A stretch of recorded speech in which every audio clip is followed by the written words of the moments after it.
FM, Hagaya, Guam. You're listening to The Link with Chris and Sabrina on Breeze 93.9.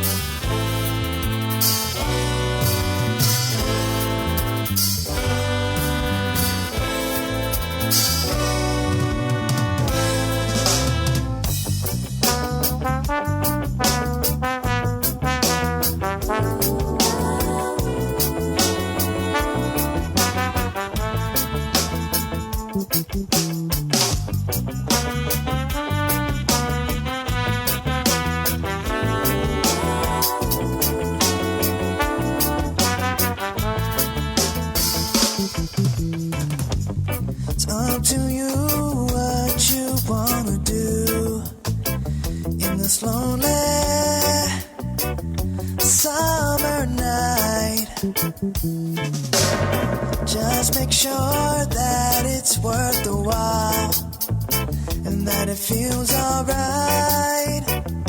All good vibes.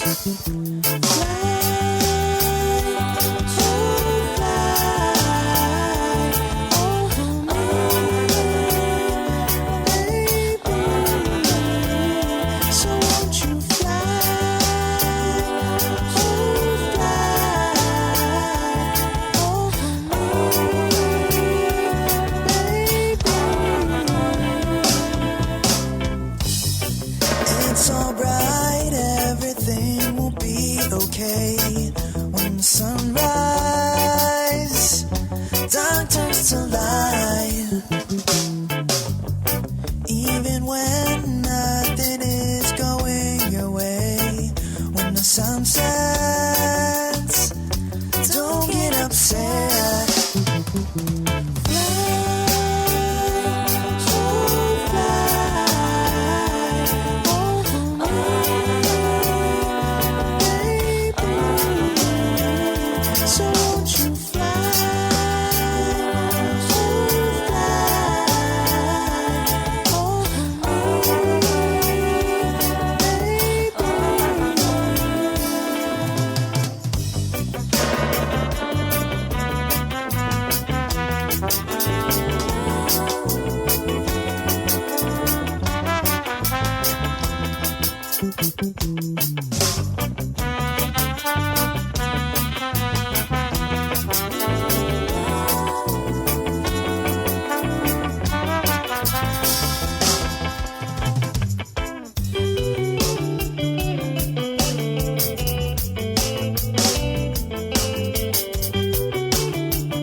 Lonely summer night. Just make sure that it's worth the while and that it feels alright. All good vibes.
The Link. Join the conversation now with Chris and Sabrina. Call 637 0094. Breeze 93.9 FM.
Take it easy, so come on over. So let me show you why I wanna be your lover.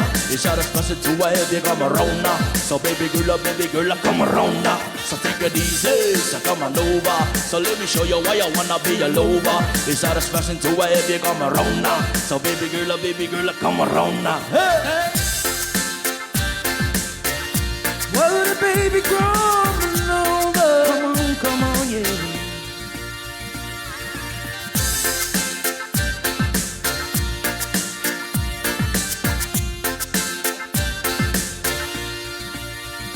When I get the seat in front of me, yeah.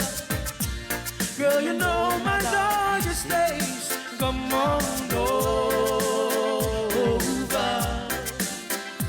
Only you can see me through. And if you think I need you to come on over.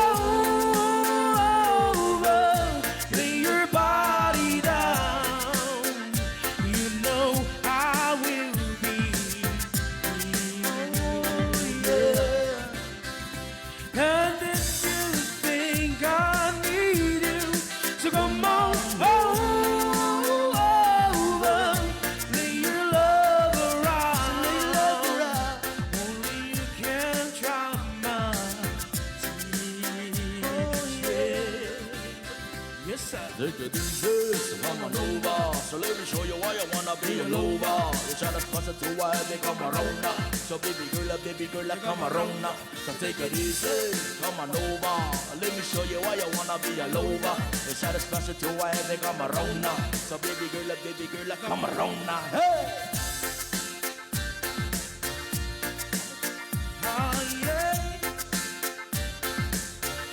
Well, the baby coming over. Così uli die sombranza ten mak et zu I te saluda antes di niga Radzaudzan malak estrezas durante em todo em memu a no distancia kumukupu gipalu Zangiman malak guafi ikonum nasugi airi prebatula noci Nai banderata gaigi Pues atan fanny bandera Kau esta pagua pumalalapa Gilo tanu man libri Sentami ti man ko badi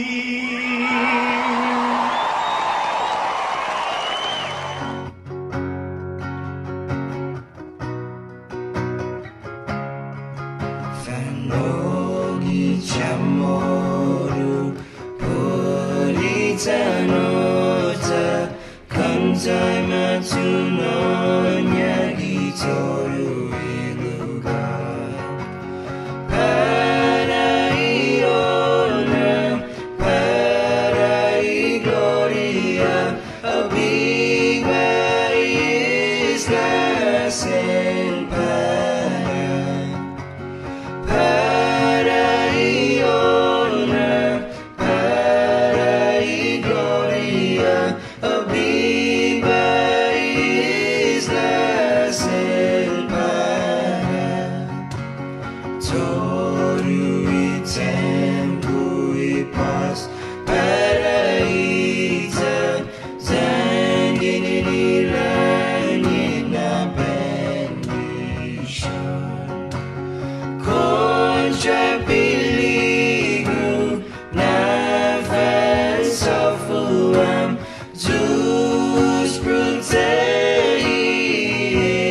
landon Contra perigo na avança fuam Deus proteis landon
touch me, you know I'll be touching you.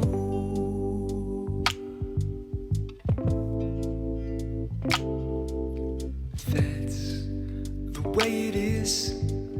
You know we can make it come true.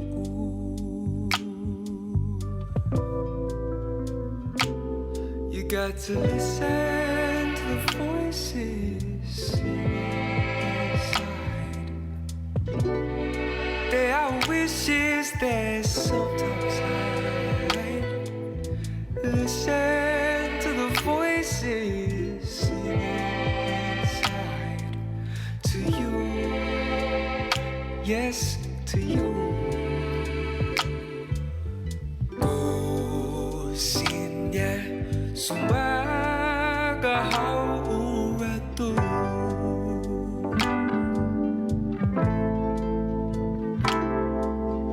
Feliz September, ay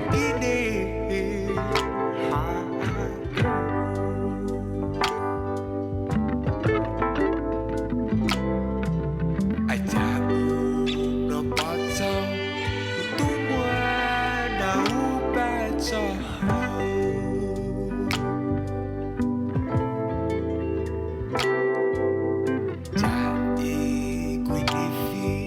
Akwenda undi amaga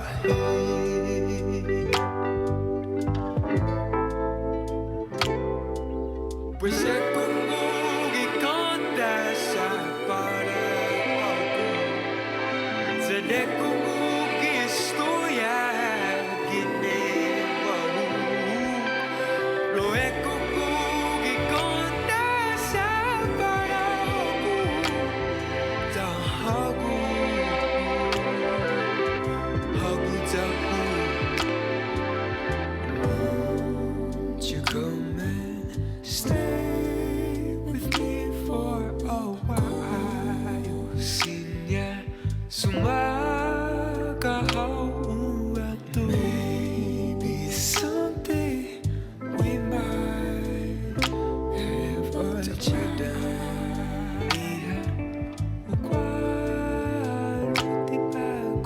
Born into love that you and I know. Fanago again, umakwatata.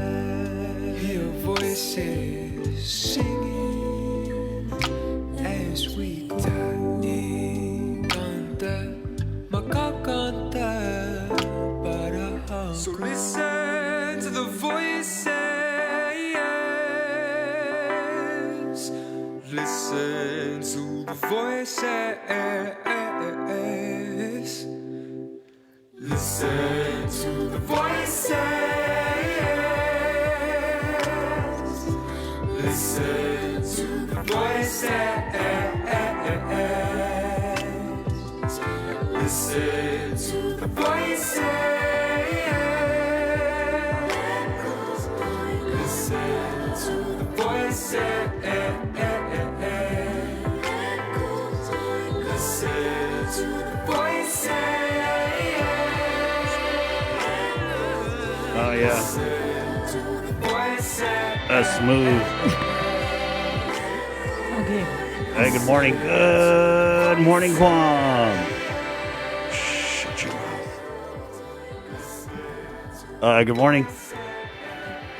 Holy Week. Good morning, Sabrina. Hi. Hi, Jason. Good morning. We just had a lecture on how Google works. Yeah. Good morning, Mike. Welcome to the Link fam. It's 6:20, Wednesday, March 31st. The last day of mess tomorrow up in here. That's 6:21. And then tomorrow is April Fool's April Day. Fool's Day. Right. Tomorrow, well, Friday for us is opening day for baseball. Right. And also Good Friday. Did you Yep. get us the day off or what? Still working on it. Okay, got it. Okay, wait, if you listen to Oh, Lord. if you listen to somebody making noise, Yeah. like on you, say you're watching YouTube and the volume's up, are you just as culpable as if you're making noise yourself? No. I regret we didn't ask Father Paul all about that. You should have prepared some questions. I know, just jump at like how loud is loud. Remember, you know what he did? The big reveal that he did in that interview on Tuesday was that he said that you don't have to be quiet during Holy Week. He's dropped some bombs this year. I was the like, thing about what did you just say? Chicken is meat. What? Father Paul? No, not you. No. Et tu, Polly Paul. He said, yeah, Holy Thursday, Friday, Good Friday. Obviously, yeah, that was like the one. So is that just like a Chamorro Catholic thing, or is like the Vatican? Well, says I think you the thinking is that on Good Friday, it's like Jesus is dying on the cross, so you better just shut it. Yeah, out of respect. Out of respect, because he's yeah. So. Good morning. Hey, on an Easter note, we're getting Pastor Joe Nauta of Calvary Chapel on this morning. All right. He's fire, dude. Yeah. It's a fire guy, fire preacher.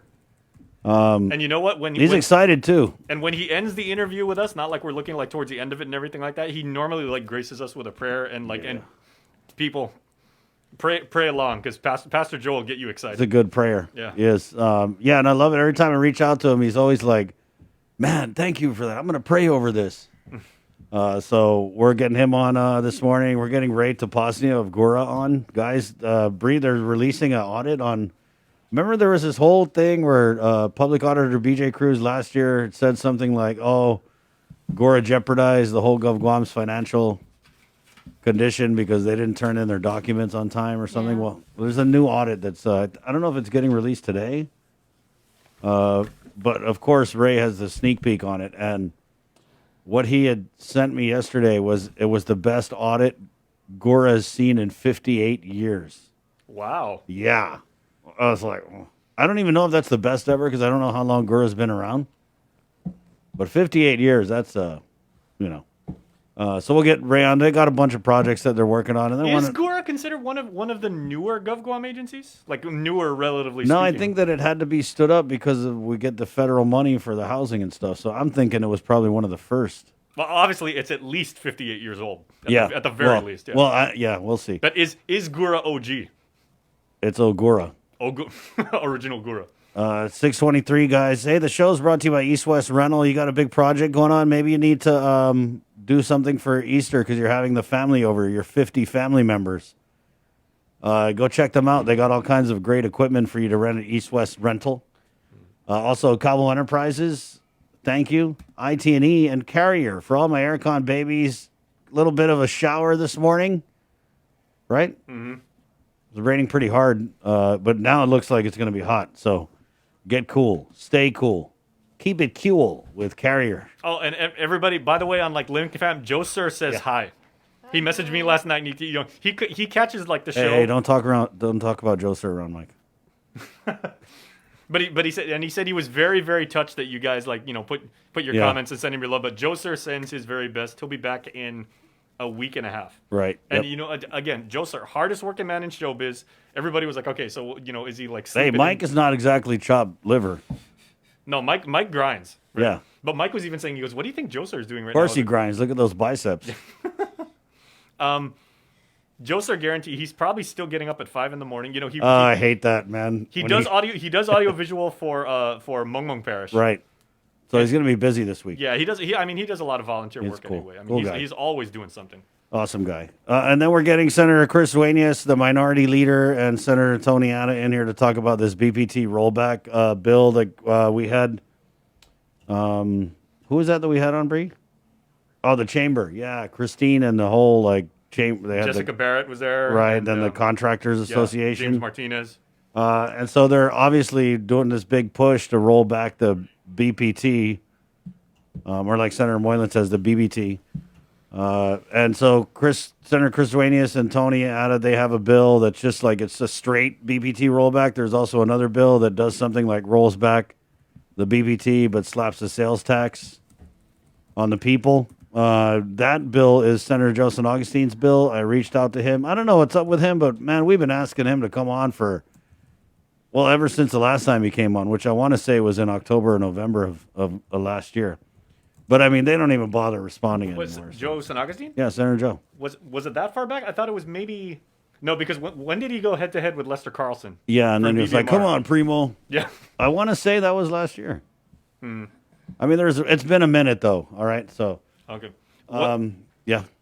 Sorry, from our comment stream, Debbie Davis, Mama Bear, good morning, Mama Bear in Bardstown, Kentucky. She's saying she misses Joe Sir, but then she says she also misses your good morning, like the traditional. Trust me, Chris is preparing his vocal cords on Monday. Yeah, After it's going to be Easter Sunday. the longest, loudest good morning ever.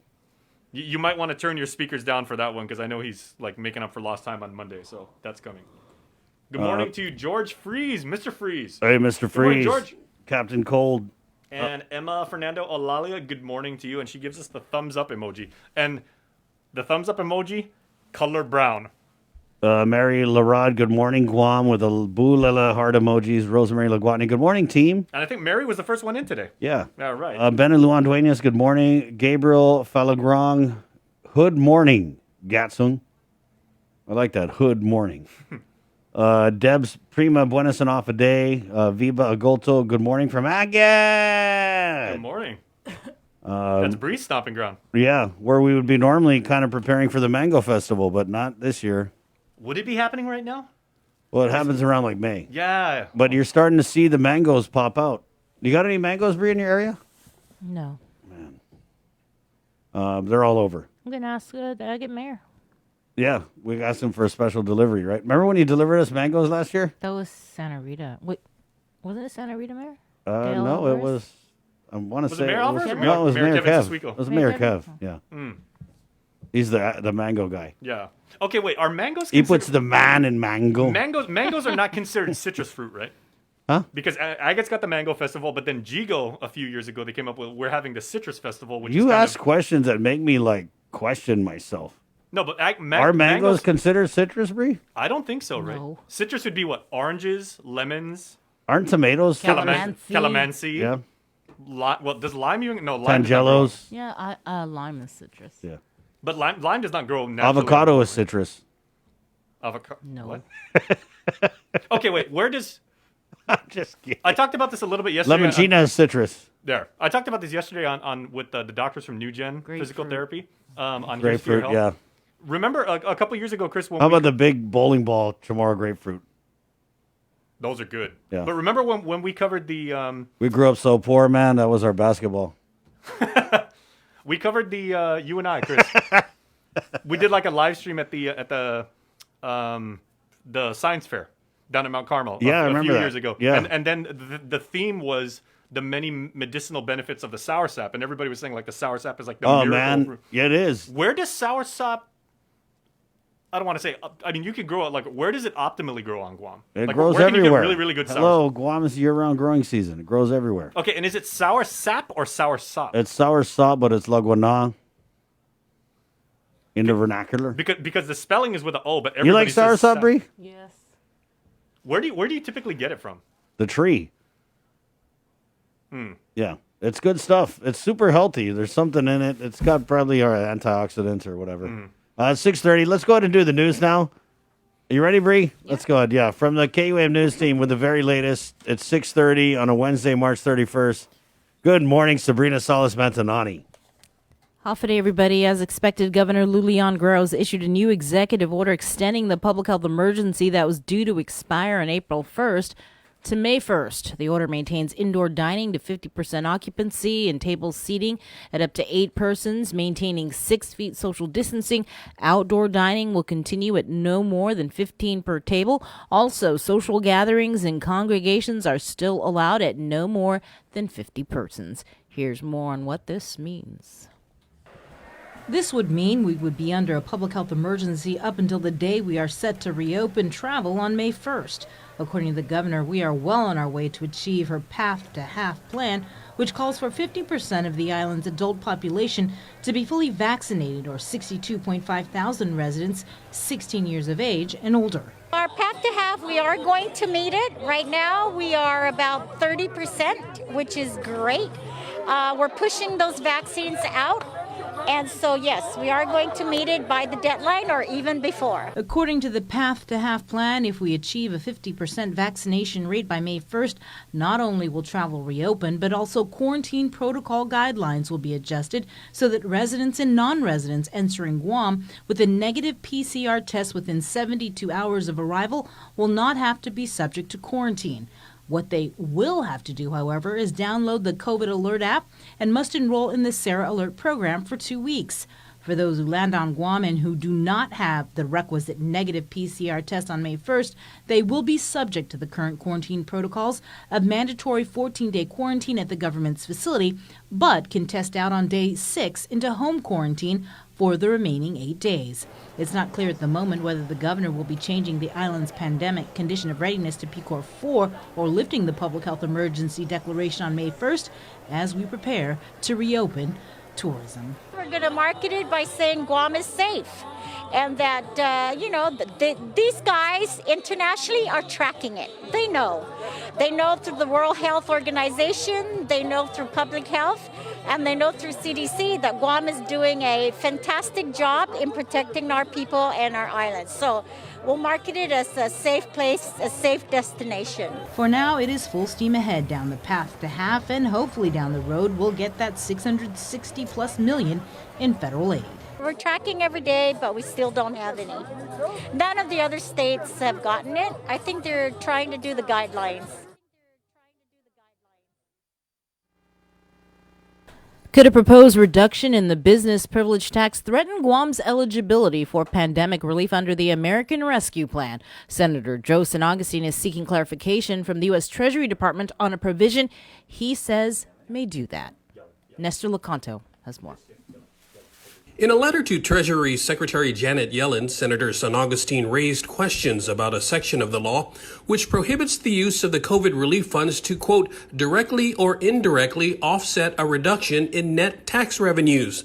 The Finance Committee chair asks if Guam would be ineligible for aid if a series of local tax measures, including the business community's much-sought reduction in the BPT, were to pass. In a news release, he also listed several others: a 2% tax break to businesses who earn $250,000 or less in gross receipts, a 2-year waiver of business license fees, a repeal of the GRT on medical equipment and telemedicine technology, tax rebates for personal protective equipment, and grant programs for small business startups, displaced employee workforce incentives, and rental assistance. San Agustin is requesting Secretary Yellen's immediate action to interpret the provision. He credits Congress's foresight in providing support via the state and territorial governments. He writes that, quote, the people of Guam are in dire need of this assistance, and we are in no position to reject this form of relief for our people. For Guam's News Network, I'm Nestor Lecanto. Brought to you by GTA. We start with you. Brought to you by GTA. We start with you. In response, Chamber of Commerce Chairperson Christine Boleto says they are in direct discussions with Senator San Agustin on the matter. Boleto adds the provision in the Relief Act should not be retroactive to previous laws, which were passed prior to its passage. She says the chamber also asserts that the reimbursement of EITC, which is not a temporary relief provision, but funding due to Guam in the same manner as Section 30 funds, can be considered. Boleto adds Senator San Agustin has advised that he is eagerly awaiting interpretation guidelines from the Secretary of Treasury, but has assured them that he is committed to supporting businesses and the creation of jobs for our people. Other news from the legislature: a virtual public hearing is scheduled for this afternoon on Senator Clint Rigel's Resolution 46. The measure urges the National Marine Fisheries Service to delay the proposed coral critical habitat designation process until such time that the 5-year coral status review and coral recovery plan can be completed. Resolution 46 also urges the Department of Agriculture to work in coordination with the National Marine Fisheries Service to identify appropriate coral critical habitat for Guam using best scientific information available. As reported earlier this year, the National Oceanic and Atmospheric Administration issued its proposed rule on designated critical habitats. The proposed rule would deem the waters surrounding the island, with the exception of the waters within the Department of Defense military bases, as critical habitat in efforts to preserve certain endangered coral species. In February, the Department of Agriculture stated about the proposed rule that because the feds want to designate critical habitat around the entire island, even in areas that are not places where coral grows, citing as an example Talafofo Bay, where there is no coral. The public hearing is scheduled for 2 o'clock this afternoon. From District Court, Eder Cortez Zelaya pled guilty to conspiracy to distribute meth. He allegedly committed the crime over a span of 4 years from 2010 to 2014 by agreeing with others to bring in drugs from the U.S. Postal Service sent from Las Vegas, Nevada. According to his plea agreement, the defendant assisted federal drug convict Francisco Arias by receiving money through bank accounts from individuals retrieving the packages of meth on Guam. He also admitted to helping Arias send 9 packages to the island, in which video footage recovered from post offices in Nevada showed him mailing out the meth. A total of 616 grams of meth was involved in this conspiracy. Cortez Zelaya faces a maximum of 10 years to life in prison, a 5-year supervised release term, and a $10,000 fine. The court allowed he remain released on conditions. His sentencing was set for June 28th. Not just a beacon of hope, but a place women can eventually call home. That is how Lighthouse Recovery Center Director Valerie Regis describes the up-and-coming facility for women. Adriana Cotero has more from the groundbreaking ceremony. In 1998, a young lady was arrested for felony possession of drugs. She spent some time in the Department of Corrections, was placed on probation, and found herself a single parent of 3 children. She had no job, no car, no plans, just feelings of being lost, stuck, and at one point, hopeless. At that time, there was only one day treatment option available at New Beginnings.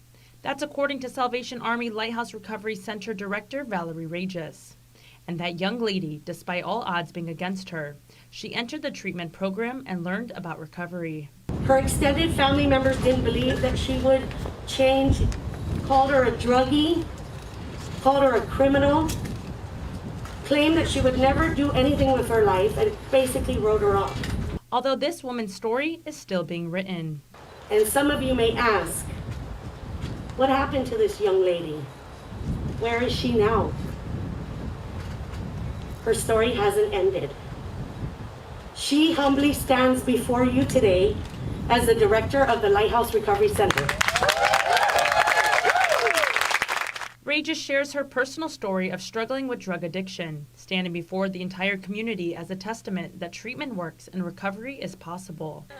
Today, she proudly hosted the groundbreaking ceremony for what will be a new home called the Guma Famalawan Women's Lighthouse Recovery Center, for all women facing similar challenges as she once did. From day one, they will be encouraged to have contact with their children and will be supported in their journey to a better quality of life. This project is one of 3 current treatment center projects that the Guam Housing Urban Renewal Authority has had some degree of involvement with under the Leon Guerrero administration. Governor Lou Leon Guerrero was in attendance this morning and says it's been a long time coming. Even before we joined the world in this long struggle against COVID-19, Guam has been fighting for decades to beat the growing tides of drug addiction. Just last year, Customs seized over 100 pounds of methamphetamine, proof that even a pandemic cannot overcome addiction. I've said this many times before, but one of my biggest fears is that our island will succumb to fentanyl. Armaga Hago went on to explain how the administration is actively working to establish a cargo screening facility at the seaport to protect all our ports of entry, and that they are also working closely with the United States Postal Inspection Service for regular drug interdiction efforts at the post office. She adds that it's important for drug addiction to be treated as health and medical issues. Our administration will continue to prioritize affordable, accessible, and available drug treatment options for any person who wants to rebuild their life. Rebuild their life, just as Regis has done. I am here today to tell you my story so that you know that there is hope. please don't give up on someone who's struggling with drugs, because we are not hopeless. One person tested positive for COVID-19 out of 439 tests performed on Monday, according to the Joint Information Center. One person remains hospitalized with the virus. To date, there have been a total of 7,800 officially reported cases of COVID-19 on Guam since March of last year, with 134 deaths, 34 cases are active, and more than 7,600 recoveries. For the second straight day, Guam's CAR score remains steady at 0.2. As for vaccines, 80,973 doses have been administered, with 49,795 have receiving their first dose, and 31,178 people have been fully vaccinated. In national news, the U.S. has seen a 16% increase in new coronavirus cases per day over the past week, according to data from Johns Hopkins University. This has government officials warning of a potential fourth wave of new cases. Natalie Brand reports. I'm going to reflect on the recurring feeling I have of impending doom. CDC Director Rochelle Walensky says she'll be speaking with governors today after warning that some states are reopening too quickly with coronavirus cases on the rise. We have so much to look forward to, so much promise and potential of where we are, and so much reason for hope. But right now I'm scared. At least 8 states have dropped mask and social distancing restrictions in recent weeks. Please, this is not politics. Reinstate the mandate if you let it down. And business should require masks as well. To help small businesses during the pandemic, President Biden is signing an extension of the Paycheck Protection Program, giving them until May 31st to apply. While some are pushing for vaccine passports to speed up the return to normal, the White House says it will not take the lead in developing them, but will provide guidelines. The government here is not viewing its role as the place to create a passport, nor a place to hold the data of citizens. Whether the governments want them or not, I am convinced that you're going to see them eventually be part of our everyday lives. New York State launched its passport app this weekend, becoming the first state in the country to do so. It will allow venues to validate whether a customer has been vaccinated or had a recent negative COVID test. Natalie Brandt, CBS News, the White House. That is your news. Stay tuned for more in The Link after the break. Catch The Link on... When we throw things away, where is away? What happens to our waste, and where does it go? As a community of small islands, the waste crisis is a large issue we want to bring into focus. Micronesia Climate Change Alliance presents From Our Nanas for Our Nennies, a video series about taking a holistic view of our present, finding wisdom from our past, and inspiring a better future. Airing every week during Earth Month. Brought to you by Humanities Guahan and the National Endowment for the Humanities.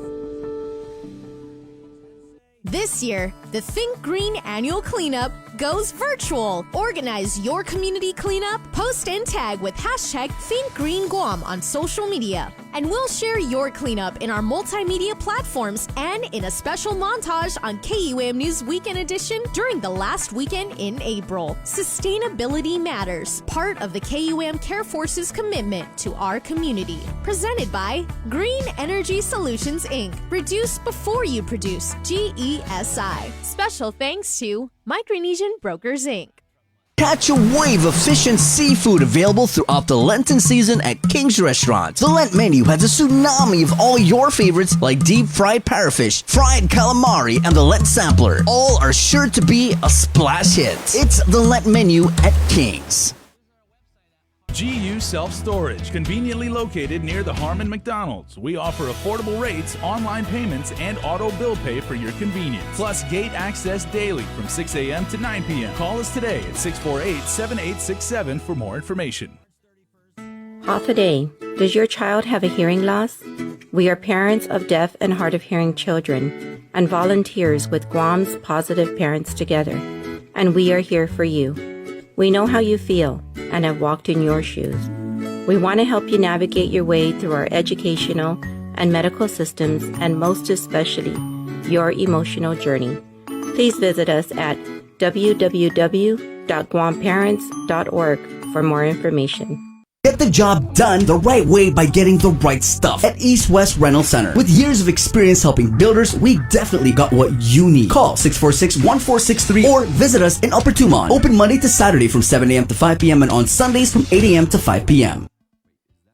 Only one company on Guam provides every solar energy solution under one roof. Micronesia Renewable Energy. You want solar only? They got that. You want solar with batteries? They got that too. You want outright purchase or lease purchase? It's up to you. Does your solar system need a tune-up? That's what they do. For solar energy solutions from A to Z, you can count on MRE. Give them a call at 632-2613 for a free consultation. MRE, providing real solar solutions built by real solar experts. KUM Communications salutes women small business entrepreneurs during Women's History Month with a special community feature, Women Driven. Every Monday in March, tune into KUM News Primetime for a showcase of women entrepreneurs working in our community and the businesses they own and operate. Also catch the daily women-driven profiles, flooding the digital media platforms of KUM News for professional features on many of these hardworking women. Celebrate Women's History Month with Women Driven on the multi-platforms of KUAM, presented by Cars Plus and Bank of Guam.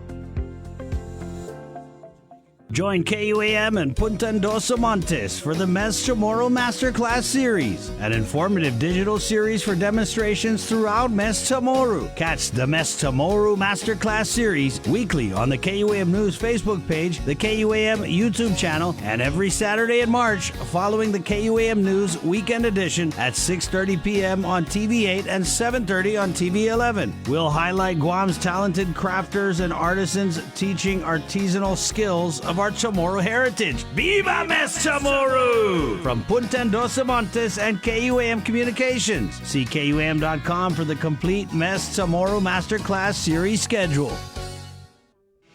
The relationship between Guam and Manila, Philippines is undeniable as we share similar cultural traditions, history, and heritage, with generations of Filipinos calling Guam home. KUAM presents a monthly look at the capital city featuring in-depth and engaging interviews on everything from medical tourism to new business and government leaders. Veteran newscaster Nestor Lecanto delivers Beyond Our Borders. This special program is brought to you by the Bank of Guam and KFC.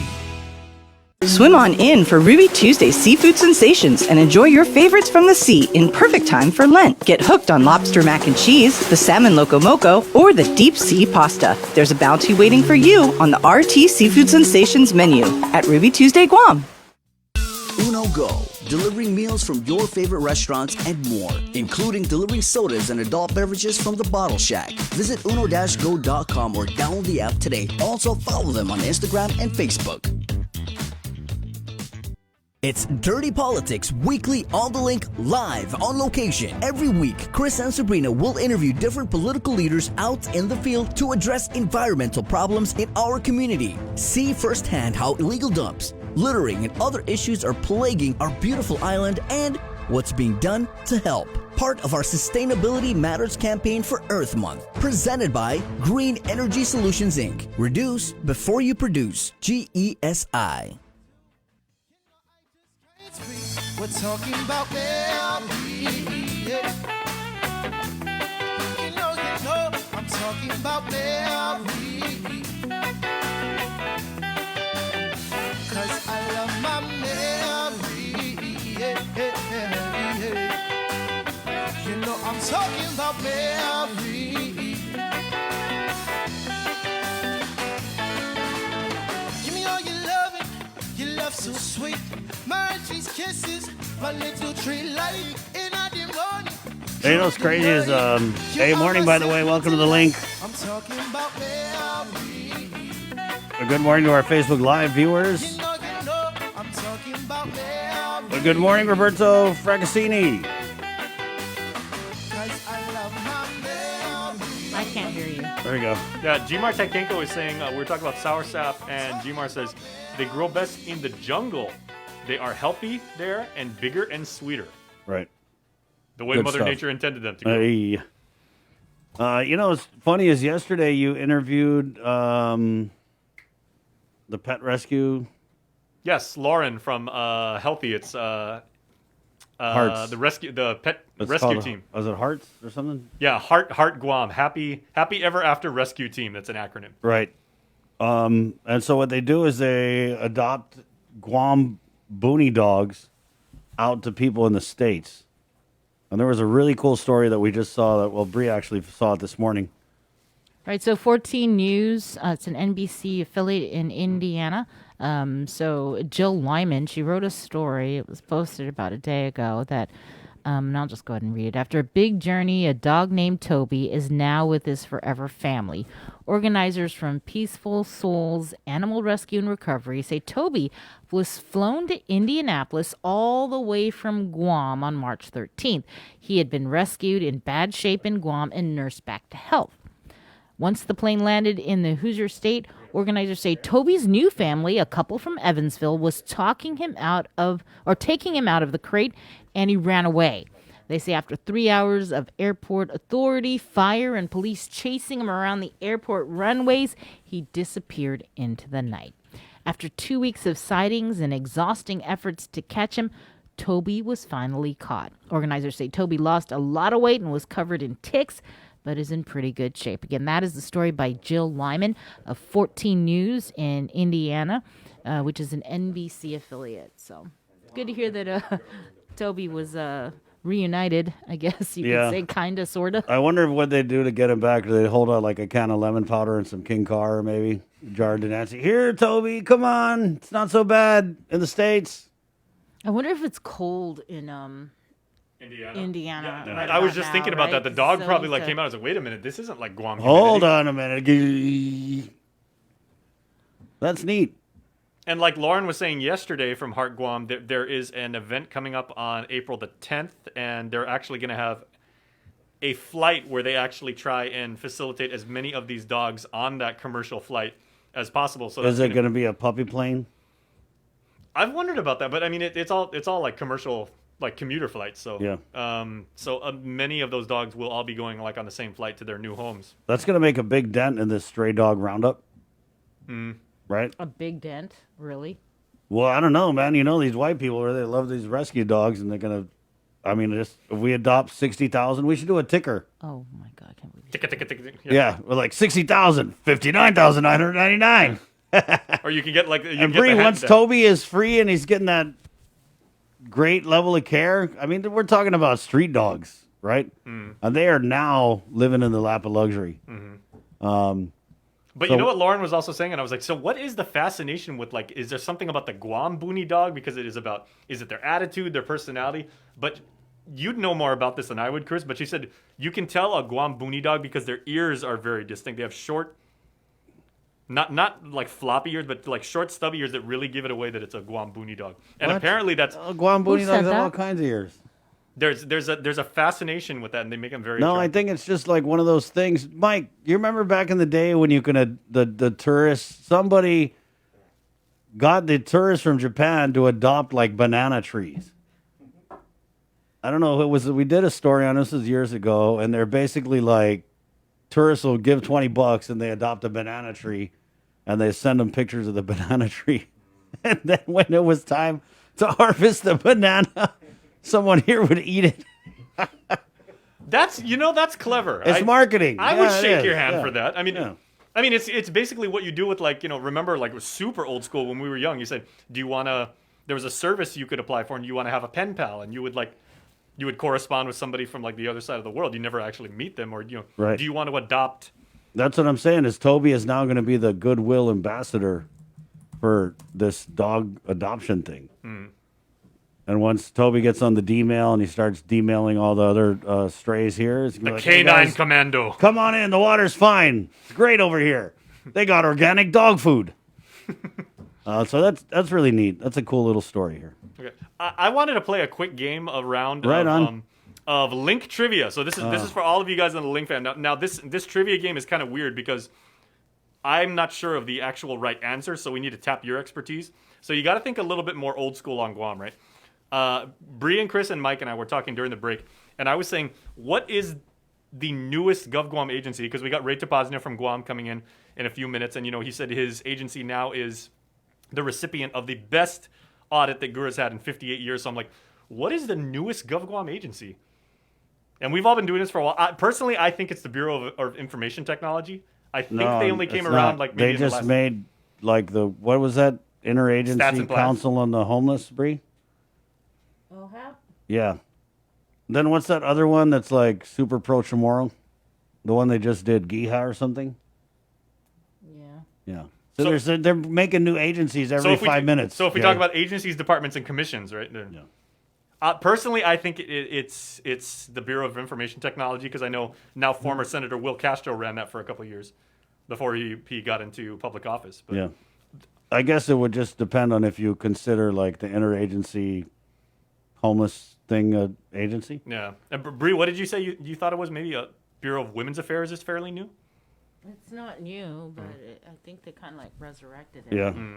They did. Yeah. Do you guys know in comments and what is the newest GovGuam agency? Please put your thoughts down in comments and let us know because we're curious this morning. Yeah. Thanks, guys, for satisfying Jason's curiosity. Yeah. Hey, also today we're going to do a giveaway. I got some movie passes from our friends over at Tango Theaters for you guys to go watch King Kong versus, is it Godzilla versus King Kong or King Kong versus Godzilla? I think it. Okay, Mike's son is the hugest Godzilla fan Yeah. in the world. Is it? It's Godzilla versus Kong. Godzilla versus Kong. Yeah. Yeah. This thing looks crazy. Yeah, the CGI is It's off like the charts. crazy. Which is weird because King Kong. Okay, if I'm that one jerk, I would sit in the theater and I would point out the continuity errors. But no, you can't do that because King Kong was actually not that tall. Godzilla's, Well, what they did is they beefed up King Kong to make Yeah. him like more mean and bigger, so it's more of a fair fight. Because remember in the original, like the super old school, the The stop Tycho motion or whatever, Yeah, the Ray Harryhausen stop motion animation one. King Kong actually stood on top of the Empire State Building. Right, with Faye Dunaway. Yeah, thank you. Yeah. And Godzilla, by his nature, is like the size of a skyscraper. So there's kind of like a scale issue. Yeah, no, but they fixed that because they made King Kong like way bigger. Yeah. So, but I mean, the trailer of the movie looks insane. Yeah, there's that shot where he's like sitting on the aircraft carrier, like just swinging his legs. Yeah. No big deal. So support local movie theaters, you guys. So we got Godzilla versus Kong coming out. Mortal Kombat's the remake is coming out. I'm super psyched to see. So that. we're going to give you guys a chance to win. I got a whole bunch of movie passes. We had some comments here, too. Rosemary Laguania says, we'll remain in PCOR 3 until all the federal funds are exhausted. That comment, based on the news that yesterday, Bria, kind of just happened, right? There wasn't really like a press conference. The governor, they just, For which? for the extension of the emergency. Yeah, so Adriana, we knew that the governor was going to be at the LRC groundbreaking, and so we're like, you know what, just ask her, see if they're going to extend the public health emergency, because we all know that it's going to expire April 1. Yeah. And Tomorrow. yeah, so she said yes. But if she wasn't specific as to whether, okay, so if we're going to reopen travel, we achieve the path to half by May 1, are we going to then lift the public health emergency or get us out of PCOR 4? So she didn't seem like she was or wasn't specific. So Yeah. Because I heard she then- wasn't in a good mood yesterday. So, but you know, I mean, I guess people are wondering, like, are we in an emergency? I mean, it doesn't feel like it, but there's that looming specter of, don't let your guard down. Oh, whatever you do, don't let your guard down. So yeah, I don't know, but you know what they always say, Bree, is they say, oh, we got to be in an emergency to spend all this money. You're making it rain over there. Yeah, that's what it is. It's like we got to be in an emergency. And just looking at these expenditures that we were talking about, the 27 pages, like I was saying, like it or not, whether or not it's justified, every time the governor extends the public health emergency, people make money. They get richer. They do. That's just what it is, because that's another month of quarantine. It's another month of Health Services of the Pacific. It's another month of all these different businesses that are, you know, making money off the pandemic. What I think is interesting is like we've ramped way down. So I wonder if like these businesses who are just, you know, really sucking that pandemic breast, I wonder if their like costs have been scaled down, or is everybody still getting rich? Because the response is like, let's be honest, it's not what it was, right? Hospitalization was like there's one person in the hospital the other day. Still today, Yeah. there is. I think for the last 3 or 4 days. Fortunately, there's been one person in the hospital. And I think it's like a scale thing, right, Bree? Like comparatively, when you think state of emergency, we've been at like both ends of the extreme. We were the state of emergency during the second surge when people just kept dying and people were catching the virus and we're getting like 100 positives a day. Like to me, that's a state of emergency, right? Where the risk and the threat to life is great. This here is party time. I mean, the bars are open, dude. So, I mean, I get it, but I also don't get it, you know? Yeah, well, yeah, I don't get What is it called again? Oh, it is what it is. That's actually a legit explanation from this administration. It is. And that governor, I don't know who said it last year. Like one person said it. And then the other people were like, "Oh yeah, hey, it is what it is." That was it? That explains everything. Was it Governor Leon Guerrero that actually said that during one of the initial? I want to press say it was. conferences? Yeah, I think so. Yeah. I mean, what world are we living in that's like an accepted answer? It is what it is. Oh, okay. It is what it is. It's emergency, not emergency. Anyway, so yeah. But this whole state of emergency, I don't think it's just exclusive to Guam. Oh, no, in of course terms not. of how we can Right. spend our money, Yeah. The money that we're going to be receiving. So, I just, the whole P Corps system. Yeah, we all bought into it, but now, the And that's where people really lose classifications faith. Yeah. I mean, not that people had a lot of faith in government in general before this, but it's like stuff just doesn't make sense. And if you're like not an idiot and you're trying to make it make sense in your head and it doesn't, that's where the it is what it is comes in. It doesn't make any sense. Well, it is what it is. Oh, okay. Right on. I don't know. Just for me, I'm just gonna continue to be Yeah. safe. Nobody needs to tell me to do that. Yeah. And just gonna live my life and be careful. Right on. Real quick, guys, a couple comments here. Speaking about the appeal of Boonie Dogs to our friends on the mainland, Rick Perez, one of our top fans on Facebook, says, "The Boonie Dogs' ears are lelu." So very, very attractive, and they're very unique. Neets Mani Ari also says about the what Gov Guam agency might be the newest. Good answer. Guam Homeland Security. Recently fully, I believe that might be right, Bree, because Homeland Security is one of the, because it came out of civil defense, right? They actually split it. Yeah. And then the official name is Guam Homeland Security / Office of Civil Defense. Thanks for that, Jay. I was really dying to know what was the newest government agency. You have Hagåtña Revitalization. Oh, that's right? got to be it. Oh, yeah. Bree won.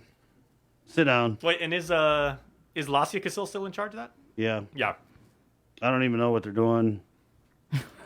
I don't. I'm sorry, I don't. I don't know. But when you ask, you get, they hit you on the head and say, "Hey, stop that. They're fixing Hagåtña. Definitely needs some work." Yeah, so I think it's HRRA, right? Hagåtña HRRA. Revitalization and redevelopment. Restoration. Restoration. Something. Yeah. Let me get her on. I'm going to ask her to come on. But remember when they actually put out the architects' Remember when renderings of- the senators were talking about what agencies need to be cut? Like, what happened in that conversation? Did we stop talking about that? Because remember, it was Senator Talina Nelson who said, "Oh, there were what were her I think words? she said luxuries. or Luxury." something. She said HRRA is a luxury agency. But now we're not talking about any of that. I don't know. We're talking about rolling back to BPT. And we're getting senators on to talk about that too, because there's just a bunch of bills to roll it back. Strive for Bill 5. Strive for Bill. I was just saying, remember the artist rendering of what Hagåtña is supposed to look like best case scenario. Yeah. Like what Supposed to look like, or No, want like it to look if they carry through with like all of the intended plan, the river, and there's supposed to be like The river walk? Yeah, the river walk, and like Skinner Plaza is going to be like completely Farmers tricked out. market. Yeah. Okay. I'm not farmers, fishermen's. Like Fisherman's Wharf or Co-op. something, Remember the yeah. governor said the dead fish of the co-op are not happy. They need a new co-op. They do, though. I mean, Yeah. that place looks sad. That's great. They're doing what they can. They just haven't had the support, so. I'm just saying that because those are my boys down there. But yeah, we had the governor on the last time she was on, and she said something like, yeah, when the dead fish don't look happy at the co-op, so she wants to do a whole new I co-op. thought she said the dead fish don't want to even be there. Oh, she said something about the feelings of the dead fish. Which, I mean, at least somebody out there is thinking about the feelings of the dead fish. Live people, residents of Guam, not so much thinking about you guys, but very focused on what the dead fish are feeling. It's 7:06. Sarcasm much? Guys, we're going to take a little break, and we're coming back with Ray Tapasnia of the Guam Housing and Urban Renewal Authority next. Good morning. Learn more about... When we throw things away, where is away? What happens to our waste, and where does it go? As a community of small islands, the waste crisis is a large issue we want to bring into focus. Micronesia Climate Change Alliance presents From Our Nanas for Our Nennies, a video series about taking a holistic view of our present, finding wisdom from our past, and inspiring a better future. Airing every week during Earth Month, brought to you by Humanities Guahan and the National Endowment for the Humanities. This year, the Think Green Annual Cleanup goes virtual. Organize your community cleanup, post and tag with hashtag ThinkGreenGuam on social media. And we'll share your cleanup in our multimedia platforms and in a special montage on KUAM News Weekend Edition during the last weekend in April. Sustainability matters, part of the KUAM Care Force's commitment to our community. Presented by Green Energy Solutions, Inc. Reduce before you produce, GESI. Special thanks to Micronesian Brokers, Inc. Catch a wave of fish and seafood available throughout the Lenten season at King's Restaurant. The Lent menu has a tsunami of all your favorites like deep fried parrotfish, fried calamari, and the Lent sampler. All are sure to be a splash hit. It's the Lent menu at King's. GU Self-Storage, conveniently located near the Harmon McDonald's. We offer affordable rates, online payments, and auto bill pay for your convenience. Plus gate access daily from 6 a.m. to 9 p.m. Call us today at 648-7867 for more information.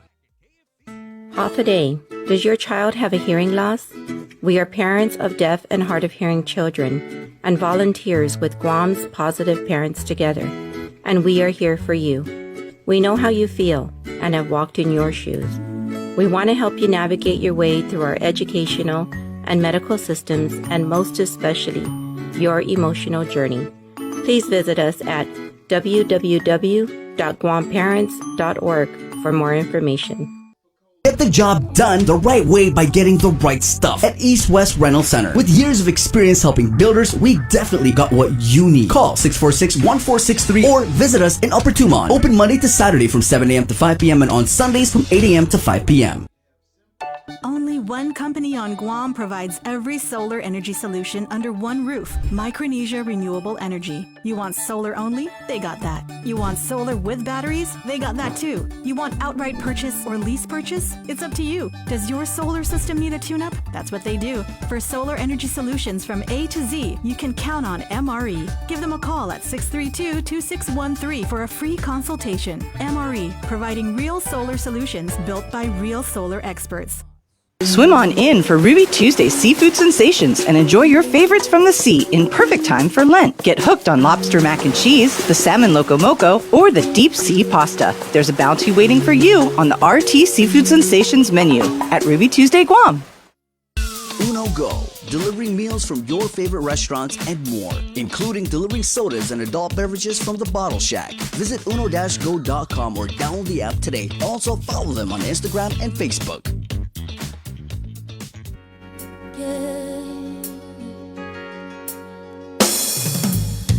Can't count the times I wanna say what's on my mind, but I did it.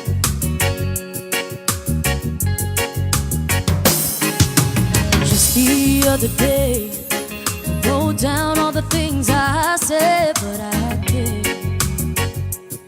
I just couldn't. Baby, I know that you've been wondering. Oh, so here goes nothing, in case you didn't know. Baby, I'm crazy about you. I would be lying if I said that I could live my life without you. Even though I don't tell you all the time, you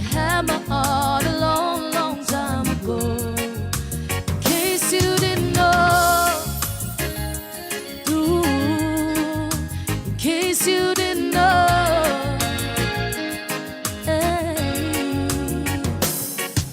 the way you look tonight. Micronation. Dancing glass of wine got me thinking. The 7-Eleven. Good morning. Be safe out there, guys. There's something about the kiss. Boy, you didn't mean it. It's Wednesday, March 31st. Last day of Mess Tomorrow. We got a little bit of Mess Tomorrow in our pocket for later on. This is the link. Good job for Mess Tomorrow, Bree. We did a lot of cool things from the master class to the Harlem Hikes. It's our local music mashup. Wow, that's with the Guam Preservation Trust. Right on. They released an album. CD? A CD. Sorry, guys. Album is what we used to call it. Now when I say album, you guys think I'm talking about all your pictures on Facebook. And it's actually on their Website. yeah. It's good. It's a cool. Comes with lesson plans, everything. Yeah, and so it's basically a historical album that it talks about. It's not just Sumatek, right? No, it's not. Yeah, so they talk about Historic landmarks on thank Guam. you. What's the one house in and the Agotnia? history. Was that Lujan House or something? Mhm. Yeah, they got a song about Lujan House. They And- do have a song about Humatek. Yeah, and these are songs that were written by Ruby, I believe. Ruby, and then Jesse. They did the music for it. Yeah, and it's pretty much all arranged by Joe Kinata over at the Guam Preservation Trust, and Ruby Akanino, no? Mm-hmm. Yeah, Ruby Akanino works at the Preservation Trust.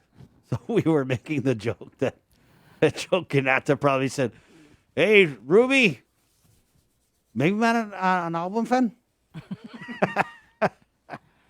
So yeah, we still got more. There was also a good performance that we had got from Sign of Buff Brian. Mm-hmm.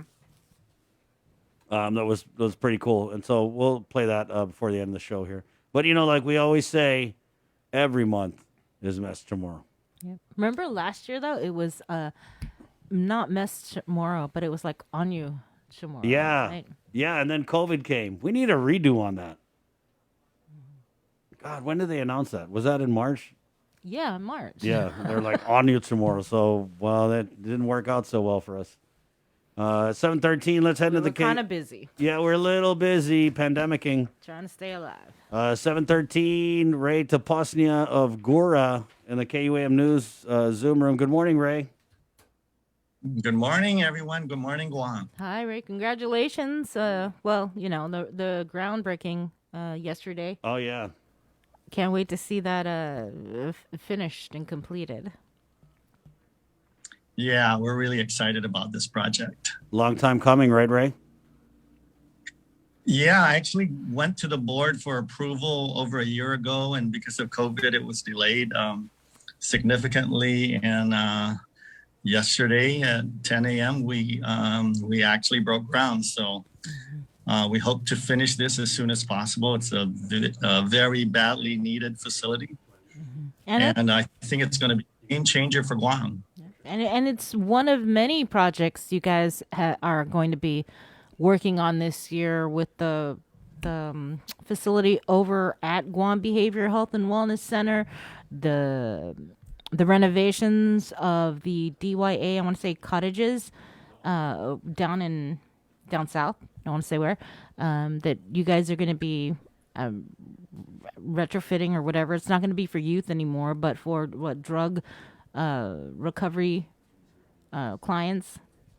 And then you're also doing the work with Guma Mami for the solar panels. Right. So a lot of work that you're going to be undertaking. Collectively, Chris and Bree, we have about 34 separate construction projects. A lot of them don't make the news because it's renovating our public housing units and stuff like that. But for bigger events such as what we broke ground yesterday to the Women's Treatment Center in Tizen, that's where we issue press releases, and we want to share the great news. But yeah, going back to the Talafofu Cottage Homes, it's a facility that's been vacant since I think 2015. Mm-hmm. It's the former DYA Cottage Homes. So we've been working with the Guam Behavioral Health to renovate those buildings. There's about 3 buildings on a 21-acre piece of property. And we'd like to basically help them build a facility for another drug, alcohol rehab facility, from what I hear, possibly for men. And as well, we have the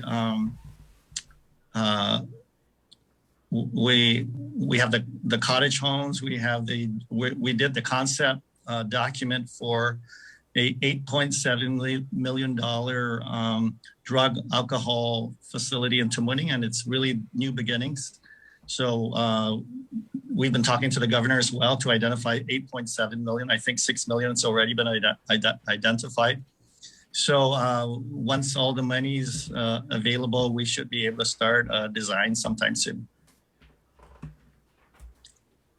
But if I can just say, we hope to complete 2 of the 3 projects sometime, at least with the Talafofu cottage homes, possibly before the end of the year, and with the Women's Treatment Center, possibly by next year.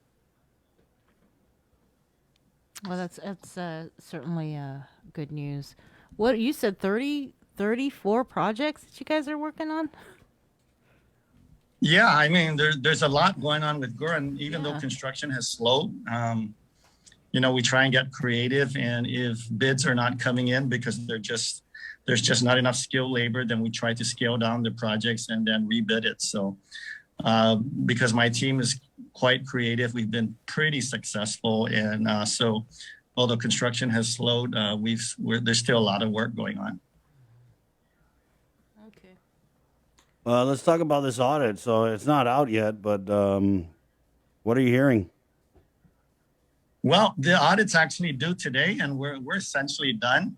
At least my fiscal team has done everything they can to provide all the documentation to the independent auditors, and the audit deadline is actually today. But based on my review of the final draft, we're tracking to have the best audit in GURA's 58-year history. Last year, we thought it was a significantly improved audit, although we got a lot of criticism, and probably because it's an election year. There was talk about receivership and all of that stuff. And, quite frankly, I talked to the our federal partners quite regularly, and there's never been any talk of receivership. So I think that's just perpetuating falsehoods during an election. But, that's water under the bridge. We actually have a better audit this year. We have 0 question costs, which I've not known GURA to have 0 question costs. Last year, I think there was $7,000 in question costs. But even at that, when you're when you're overseeing as much as $112 million and you have $7,000 in question costs, that's 0.003% of our operations. And those question costs are even, our federal partners didn't even entirely agree with that. But at least this year, we're able to show that there are 0 question costs. There's a couple of things that are shown in the audit, but we don't even completely agree with that. And I think it's just a matter of certified public accountants on our side, CPAs on their side, not seeing or interpreting the regulations differently. But, we're the practitioners, so we feel our interpretation is more accurate. But, we have to work with the auditors, and we're excited that this will be the best audit we've ever had.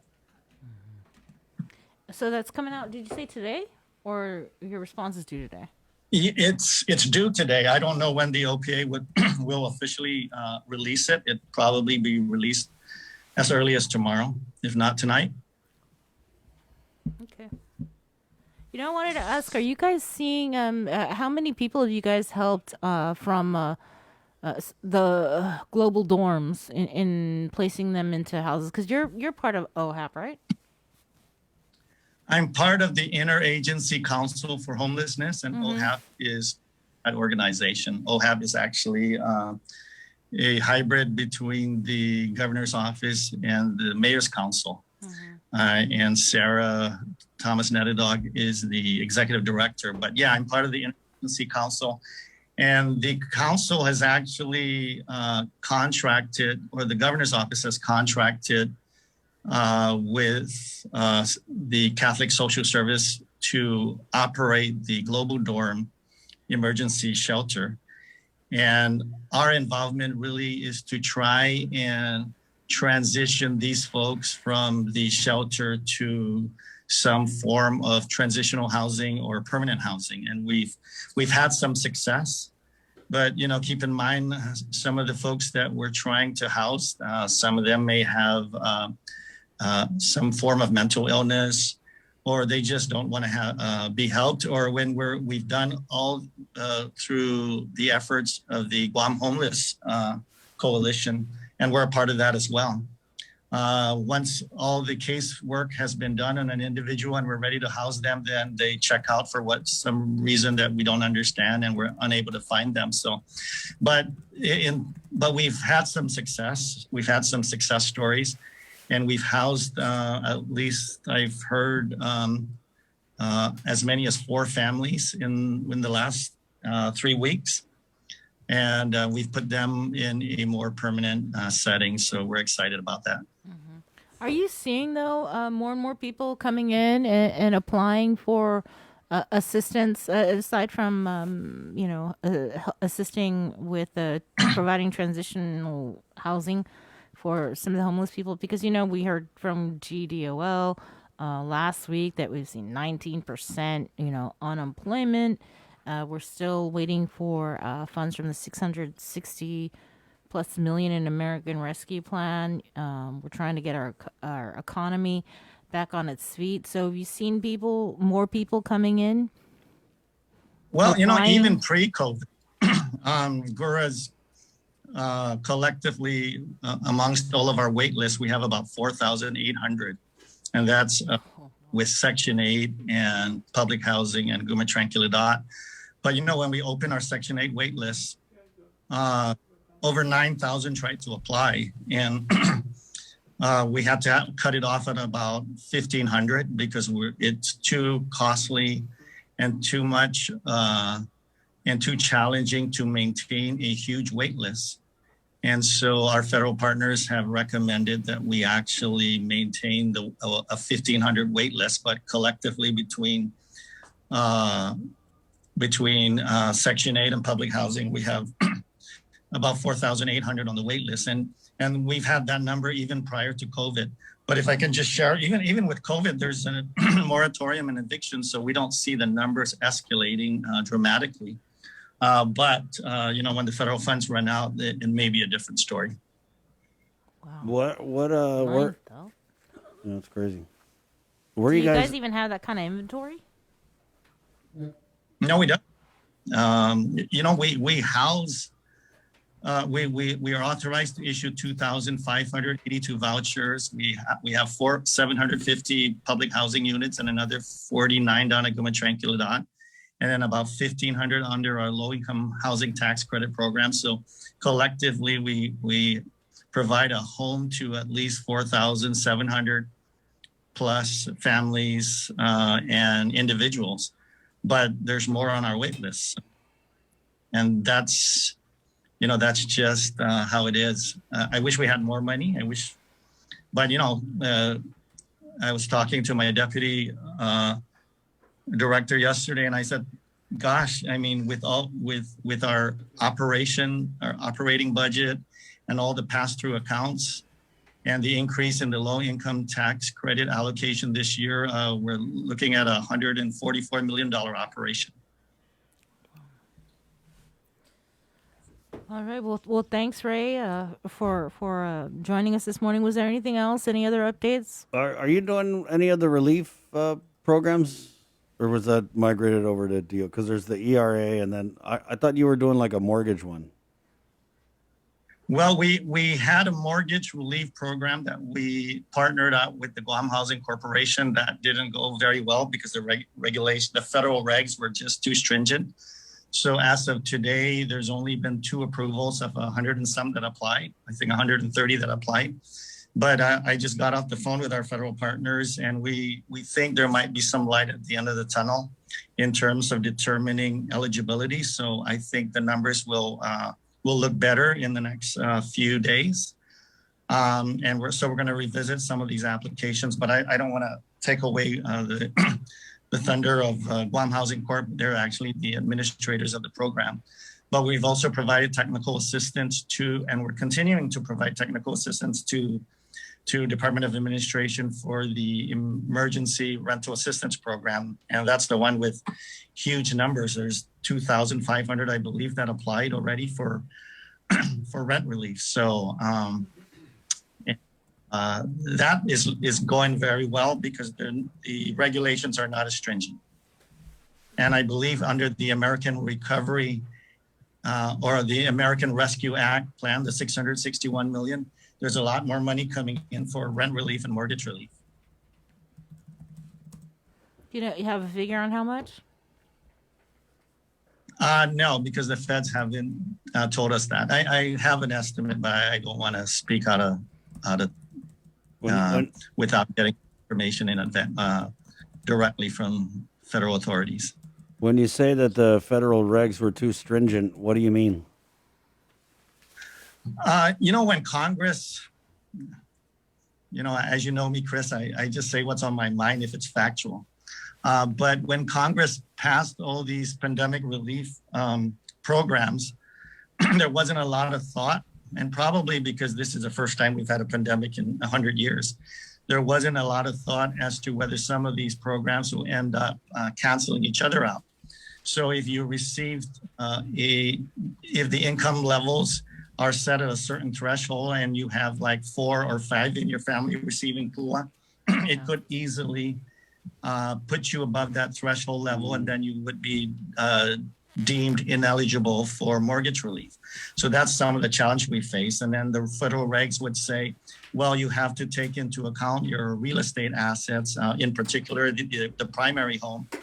Well, if you've lost your job and everyone in the family lost their job, but your house is worth $250,000, it kicks you above that income threshold, and then you're deemed ineligible. So it's stuff like that I wish there was more thought put into the passage of these pandemic relief programs, and we would have a lot more success. The administration and myself have taken a big, have gotten a lot of criticism because there's a lot of people suffering out there. We recognize that, and we sympathize with that, but I cannot violate federal rules, and I wish Congress had passed laws that make it a lot easier for us to distribute the money or disperse the money.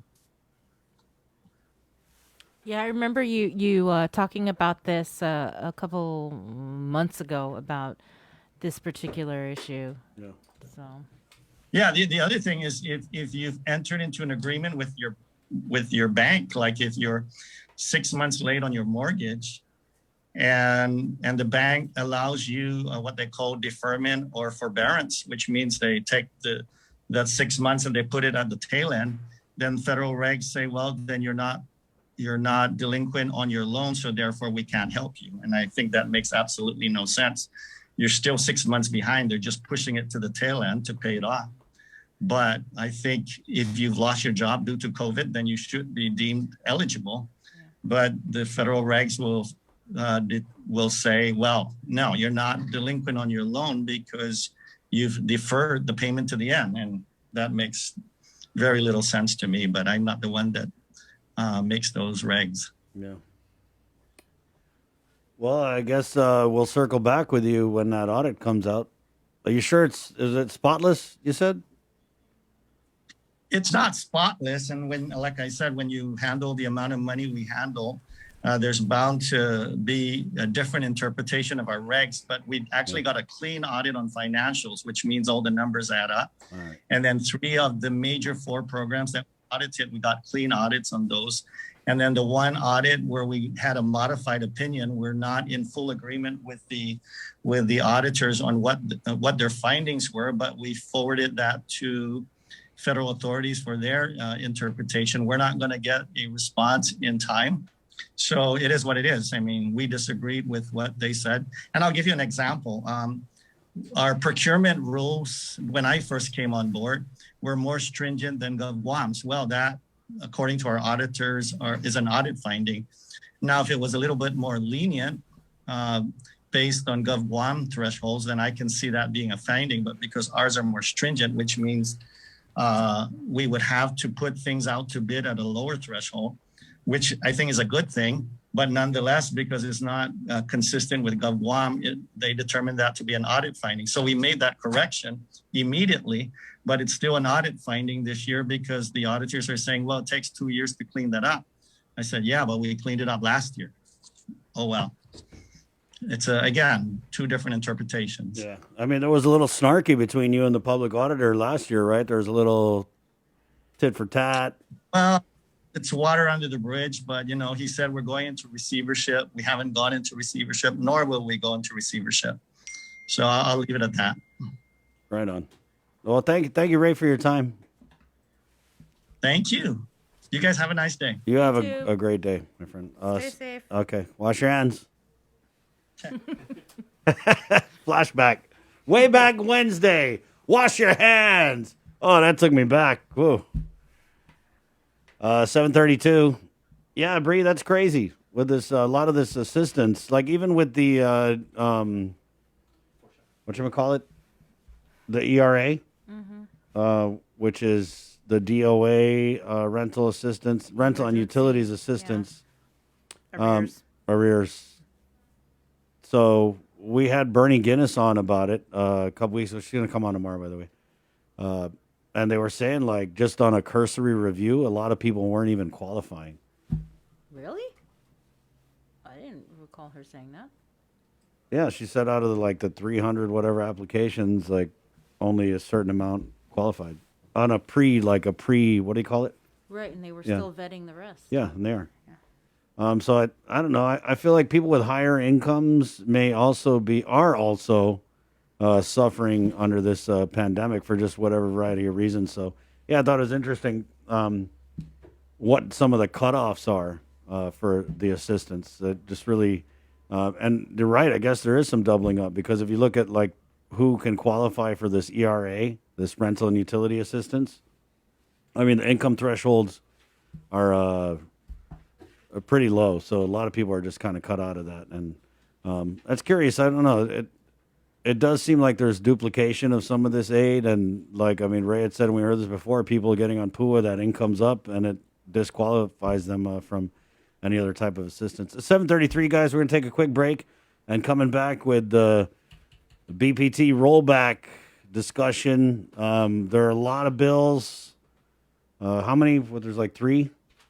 Yeah. Strive for Bill 5. Then you have the rollback of the BPT tied to the unemployment program. Right. And then, there's one There's more. sales tax. Yeah. Right. Which is lower the BPT, but then sock it to the people to pick up the slack. And so now there was this other letter that Senator Joseph Augustine had written, I think it was to Treasury, right? Yes. And basically saying, hey, is there an issue if we roll back this BPT? Does it mean we're not going to get any of the $600 million? Or there's something? He's raising questions. And so that, to me, it's kind of okay, well, how does that affect and impact this debate? And so we'll get Senator Chris Duenas and Senator Tony Atta on in just a couple minutes, right after the break at 7:34. Good morning. Banners. When we throw things away, where is away? What happens to our waste, and where does it go? As a community of small islands, the waste crisis is a large issue we want to bring into focus. Micronesia Climate Change Alliance presents From Our Nanas for Our Nennies, a video series about taking a holistic view of our present, finding wisdom from our past, and inspiring a better future. Airing every week during Earth Month. Brought to you by Humanities Guahan and the National Endowment for the Humanities.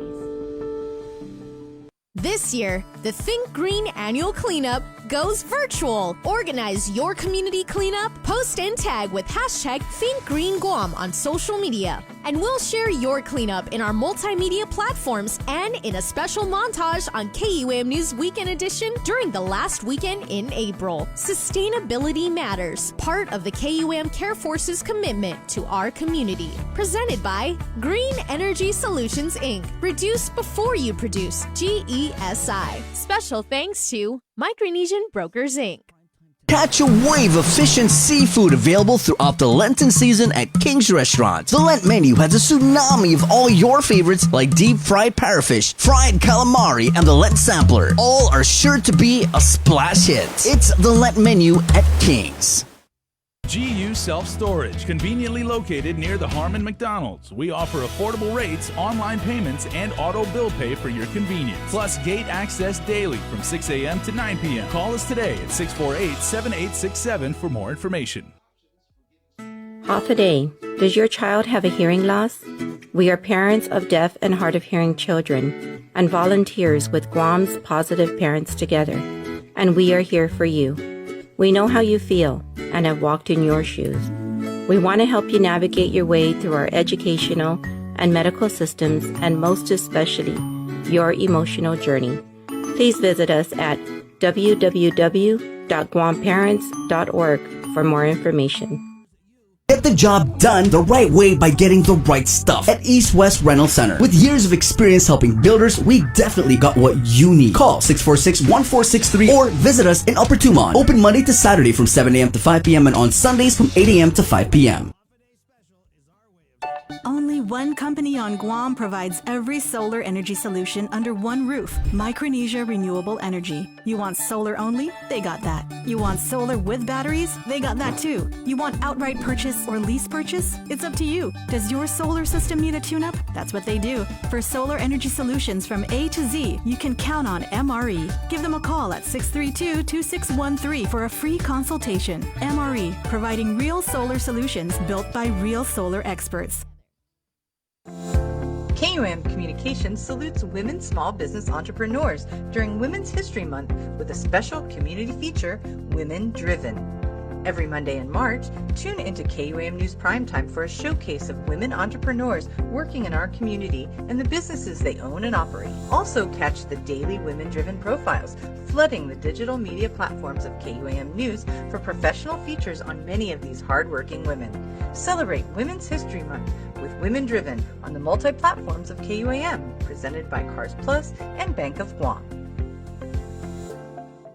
Join KUAM and Punta Endosa Montes for the Mes Chamorro Masterclass Series, an informative digital series for demonstrations throughout Mes Chamorro. Catch the Mes Chamorro Masterclass Series weekly on the KUAM News Facebook page, the KUAM YouTube channel, and every Saturday in March following the KUAM News Weekend Edition at 6:30 p.m. on TV8 and 7:30 on TV11. We'll highlight Guam's talented crafters and artisans teaching artisanal skills of our Chamorro heritage. Viva Mes Chamorro! From Punta Endosa Montes and KUAM Communications. See KUAM.com for the complete Mes Chamorro Masterclass series schedule.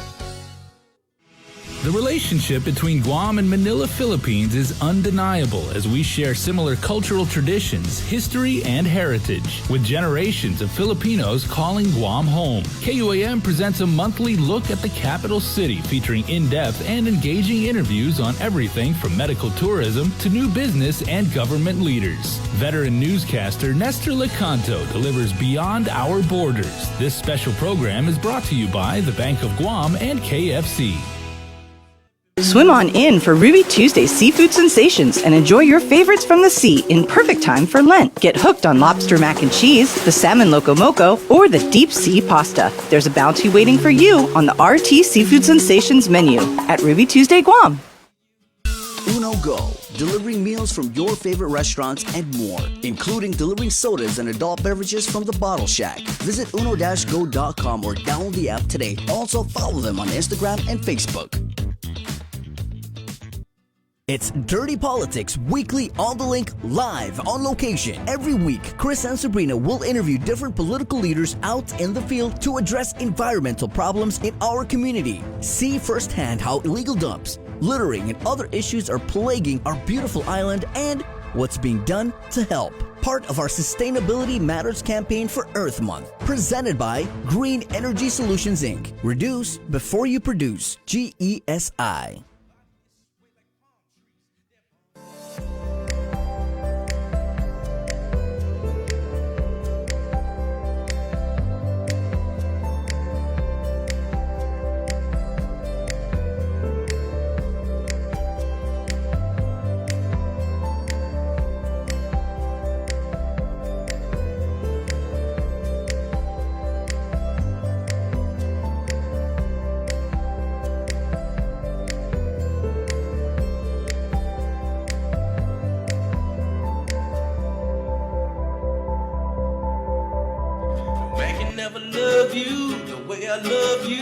was all I want, you was all I want, girl. I can never leave you, can never hurt you. I can make you cry no more.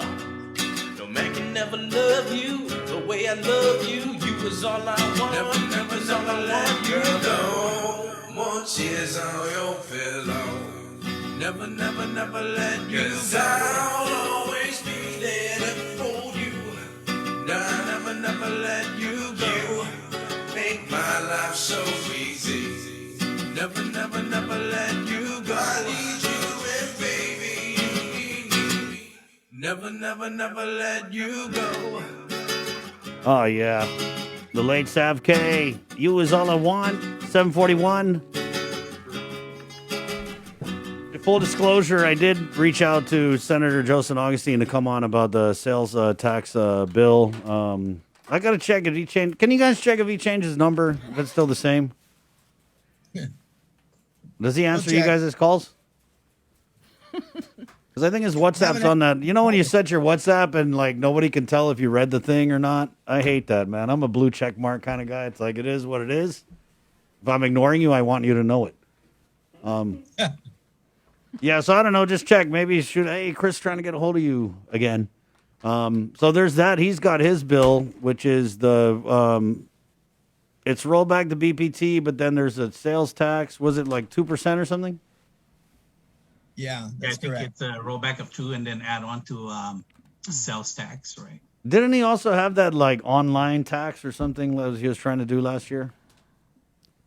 Yeah, I believe so, that he was trying to do something with the, when you order off island and it comes in taxing through Amazon or things like that.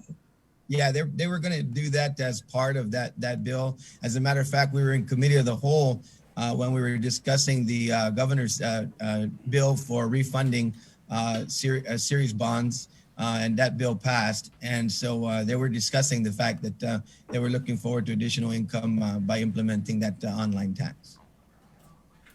Wow. Then so there's that one, and then there's another one. Whose bill is the rollback to BPT, but then it's tied to the unemployment insurance? I think that was Mary's, right? Yeah, Senator Torres. Oh, see Mary. I think Torres. Senator Torres. Marin Torres. Yeah. And then there's Talina, I believe, Senator Nelson is on that, as well as Senator Shelton. And I think as well as Vice Speaker Tina Munoz Barnes. So there's four. So it's all Democrats. And then you guys got the BPT. Like you guys is it no frills? It's just straight up. Let's roll this sucker back, and that's it. That's what it is. Straight up, roll it back, 5-4. Right on. And so I guess we'll just. Chris, that was the intention in the beginning when the bill first passed during the Calvo administration, right? Was that they had a sunset provision to take it right back down to 4%. So, in light of everything that's going on, that's what we're looking at, is taking it right back to 4% where it was previously. Yeah, and that's why Senator Ada and I were talking about that last night when we saw the news report. As far as the questions that Senator St. Augustine is asking the federal government. And the thing is that first of all, once again, it was supposed to sunset after 6 months. And the deal is we don't believe that this is supplanting any funding. Like it's not changing our tax scheme, saying that because of this funding in particular, we're reducing. Also, if you look at the situation with the earned income tax credit, that is now a federal recognition of the fact that should have been being paid out of the federal coffers, much like they administer the program stateside. So this actually is, additional revenue, not a tax adjustment per se. So that was, when I listened to the chamber the other day, to me, the fundamental reasoning that they were using to roll back the BPT was more in line with the EITC than anything else because of that close to $60 million windfall that the government will be experiencing. Yeah. And then in addition to that, when you look at what the Biden administration is looking at doing is rolling back the tax reduction on corporation tax from 21 back up to 28%. So, all these things in conjunction with one another we really need to take a look at and say, okay, let's roll back now our BPT back to 4%. Let's give these businesses a helping hand up, right? So that we can get our people back employed and, get the dollars circulating within our economy.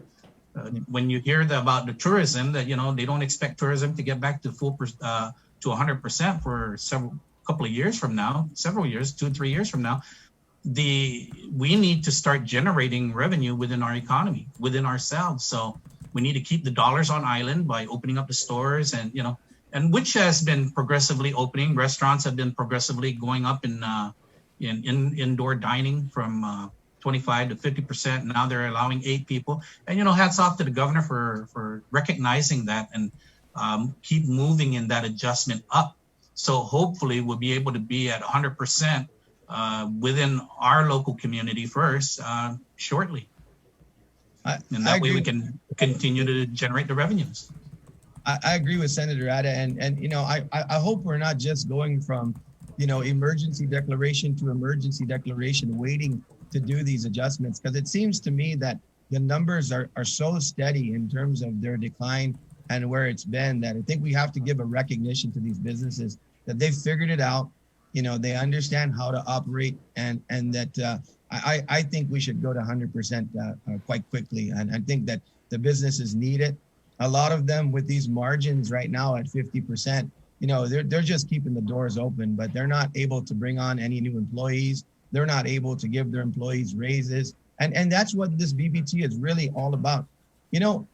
We have to really kind of continue to sit down with economists and others and discuss these issues. Maybe do a quarterly meeting of the Special Economic Service, because here we are a few months ago, or just last month actually, when Lester Carlson came in and told us the good news that we didn't have to do government realignment because revenue to the government is starting to come back as we started to open now. So Chris and Bree, it just stands to reason, if you give these businesses the relief that they need, roll back this BPT. It might not be an immediate change in prices and the like, but it means they're going to invest in their businesses. It means they're going to bring on more employees. It means that, they can possibly give raises to employees that they haven't been able to reward for their hard work and staying with them through the hard times. That money goes back into the economy. We are going to see that money, through taxation in terms of when they buy goods and services. So really, I think we got to really continue to understand how the economy works, what it means to not take too much money out of the private sector, especially in Guam, where we're a closed economy and we're service-based in, the majority of what we do. It's a very complex model. We don't bring money in from many other jurisdictions except the federal government, really. And so the bottom line is we've got to be cognizant of the fact that keep that money rolling in the economy and don't overtax our businesses. So with all that going on, why do you think it's still such a hard no from the governor on rolling back this BPT? Everybody says it. We had Christine Boleto on Monday. She was like, yep, still hard no. Yeah, I think, her concern is that with the corporation tax cut still in place and, the levels of taxes being generated and coming into the government, she has a concern there. But I think with all the programs that are becoming available now with the reimbursement of the EITC, most especially, because that's about $60 million in itself. And then, when the Biden administration moves forward with their plan to increase corporation tax again, then the governor needs to look at and see where can we readjust to ensure that we're being, considerate of our local community and our local businesses to say, well, okay, we can roll back the BPT now at this point and ensure that we get revenues generated. Chris, as a small business owner myself, man, we need to keep the lights on. We need to keep the power on, and the employees paid. And this rollback of the BPT will ensure that, we're able to give back again to our employees. We haven't increased prices for years. and even during this pandemic, we kept a steady flow we kept our prices stable. So, in that, we like to see what the government can do now to ensure that they can give back now to the business community. Mm-hmm. Well, the governor she can hate on the bill all she wants, but do you guys have the votes for one for it to be passed, and then number two, when it's vetoed, do you have enough for an override? Well, Chris and Bree, that's why I was texting you the other day while I was watching the hearing. If you look at just the two bills, the one for the unemployment insurance, and then of course our Republican caucus has been very strong in supporting this rollback. And so if you combined those votes, it's 10 votes, 10 strong votes. And so I think that the intent of the legislature, just by virtue of those two bills, has already been expressed.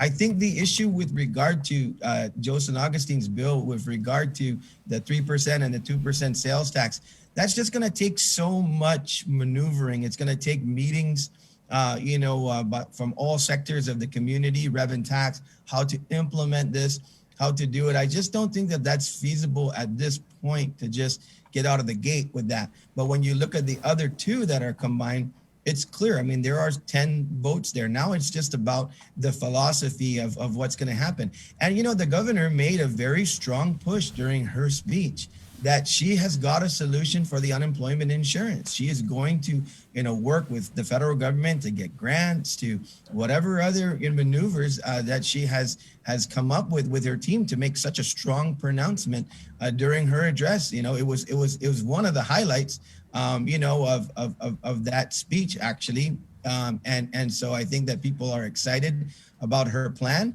but it never once contemplated using the money from the BPT reduction, and it never once contemplated general fund revenues. And we all know that unemployment insurance, if it's going to be modeled after the way it's done stateside, it's going to require also participation by the businesses for a set aside to make sure that this money is there. So it's a very complex issue. So I don't think that, I think that if those senators could see that, the governor says, we got this Guam unemployment insurance, I'm going to do it. Well, then if you're already for the BPT rollback, let's just do it. Yeah, you guys are talking about in her speech, she had said something about, it was compact impact funds, right? Yeah, it was some kind of a combination of that and some federal and also some federal grants. If we go back to the text of what was said, but as I remember it was related to reimbursements that we currently are getting, as well as some additional grants. Right. We haven't heard anything about that. Another thing, Chris and Bree, when we talk about the concerns of the governor, which are founded, but the fact of the matter is, when this issue first hit with the Trump tax cuts, and Governor Calvo, made it clear we need to bridge this gap, get over it, at least have this 5% for 6 months, and then sunset it, and figure out reorganizing our government and making sure that we control expenditures, right? Well, if you look at the current fiscal year budget, I got to give kudos to the 35th. I mean, they cut the budget by over $60 million. The government's still operating. There's no layoffs. There's no furloughs. The governor has announced that this last round of tax refunds included year 2020. So it looks like all hands on deck. Fiscal management is good. So there's no reason then why we can't continue to bring efficiencies within our government and to make sure that we live within our means, the budget ceilings that we set. And then once again, if you also look at when the Trump tax cuts hit and the 6 months was over and it smoothed out, before COVID came, it was a banner year in 2019. Revenues were going up. I mean, and that's what I'm sure that's because of what I was talking about earlier. The economic activity was starting to kick in from when the Trump tax cuts brought the corporate rate down to 21. The money was circulating. So it wasn't just, the fact that we had high tourism numbers and the like. It was also the fact that money was starting to do what it's supposed to do. The same thing happened in the United States. I mean, the economy was on fire when those tax cuts finally made their way to the people and that translated into tax revenue. Of course, COVID was the one that knocked that out. So if we use the same model and we roll this back, there's no reason, maybe a lag time of 4 or 5 months, but the economy should spin up and we should see more GRT because that money is circulating the economy, not sitting in government coffers. You know, there was a lot of noise made about when the governor had said the BPT forever. But let me flip it on you guys. Like, if we get the BPT down to with the 4%, is this something that you guys are going to want to keep down forever? I think so. I mean, Tony, what do you think, Senator? Yeah, I think as well that, you know, as long as we're able to generate the revenues that we need to keep the government services that the services that the government needs to provide, you know, there's no reason. We've been at 4% for the longest time. We saw what it did. We were able to generate the revenues that was required. When the BPT went up to 5%, it was only because of the Trump tax cuts that affected government revenues. So now, you know, government is not in the business to make a profit. Government is in the business to provide services. So with that, you know, we just need to ensure that we continue to operate the government as effectively and efficiently as possible, and not make a profit off of the private sector. You know, Chris and Bree, this brings me back to when Frank Capillo, I always use his example, when he came down to the legislature, and there's always this back and forth on the insurance plan and the benefits for government employees and the like, you know, which is a generous plan. And I remember every time we go back and forth on choice or one vendor or how much, you know, we're going to save or how much do we need to add, you know, based on how we fashion the legislation and that package, you know, Frank simply says straightforward, hey, you know, give me a budget and I'll give you a plan. And so that's what the legislature needs to do. It has to figure out consistently, what can we afford? How much tax revenue do we have? And fashion our government after that. There's also performance-based budgeting, which for some reason always gets talked about, but never gets done. And that brings efficiencies to the agencies as well. You know, how much of their operation can they start, you know, to look at to the private sector too? How much of these operations, you know, can be streamlined, and how much of these positions also, you know, you continue to build up your employees and train them, and they're good at what they do, they're efficient. You know, maybe you don't need as many bodies. So the bottom line is that, you know, this is difficult talk, but the thing is it's the taxpayers' money. The taxpayers, this is not government revenue, it's tax revenue from the people, and we need to be responsible about it. And I think 4% is adequate to run this government if we collect it properly, if we appropriate properly, and if we have solid economic development. Let's talk about that Bill 73 real quick. Oh, sure. Yeah. What do you want to... So this is the bill that would repeal the section of Guam law that prohibits the purchase, ownership of silencers and suppressors on island? Right. So that's what it does. It just strikes out that section of public law that says that, you know, you can't have silencers or mufflers, right? But with that, Chris, there is also, you know, it's just not you're going to go out and buy a suppressor or a silencer. You still have to meet the Bureau of Alcohol, Tobacco, and Firearms process to be qualified to purchase one. So, you know, there's still checks and balances in place. That doesn't mean that you're just going to go out there and purchase one should this law be repealed. Where'd this changed? bill come from? Oh, yeah. sorry. Yeah. What made you guys say, hey, people need to have suppressors and silencers? And when was this law that you're trying to repeal enacted? How is it, in your opinion, did it just become outdated? Yeah. So, you know, 42 states in the United States already allow suppressors, you know, that are legally purchased by individuals. So, you know, this was brought up to me and I said, you know what, let me take a look at it. And being prior service in the military too, you know, I saw that, you know, there is an actual need for silencers, and where you can, you know, you go out to the range and you practice to fire your weapon. You know, you put on your hearing protection, you put on your earplugs, and you have a silencer on your weapon.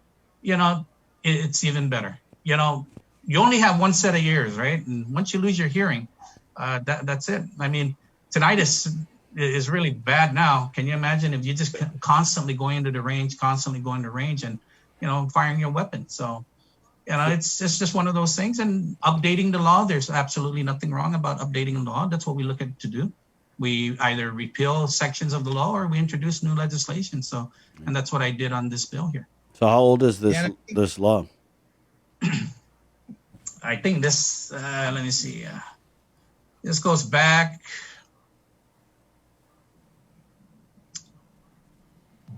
Yeah, I'm not sure when it was enacted into law. I got to look back into it. What was the intent of it, the original law, though, Senator? Well, how the silencers and mufflers came into was on the original intent of the public law. Hold up here on section 61102, chapter 10. So, you know, let me get that for you here.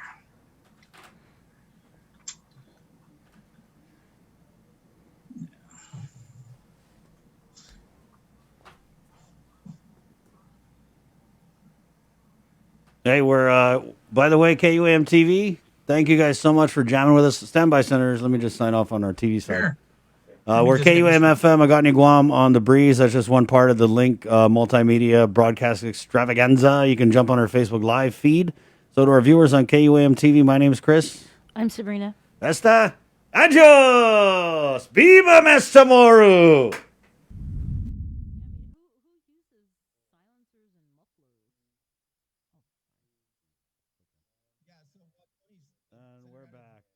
Go ahead.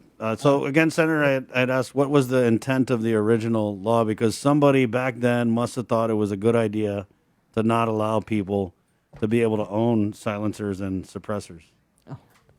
Well, yeah, I'm looking for this section. You caught me off guard on this one here. We were talking about BPT going right into Oh, yeah. silencer, Sorry. so I wasn't ready for this one here. But let me just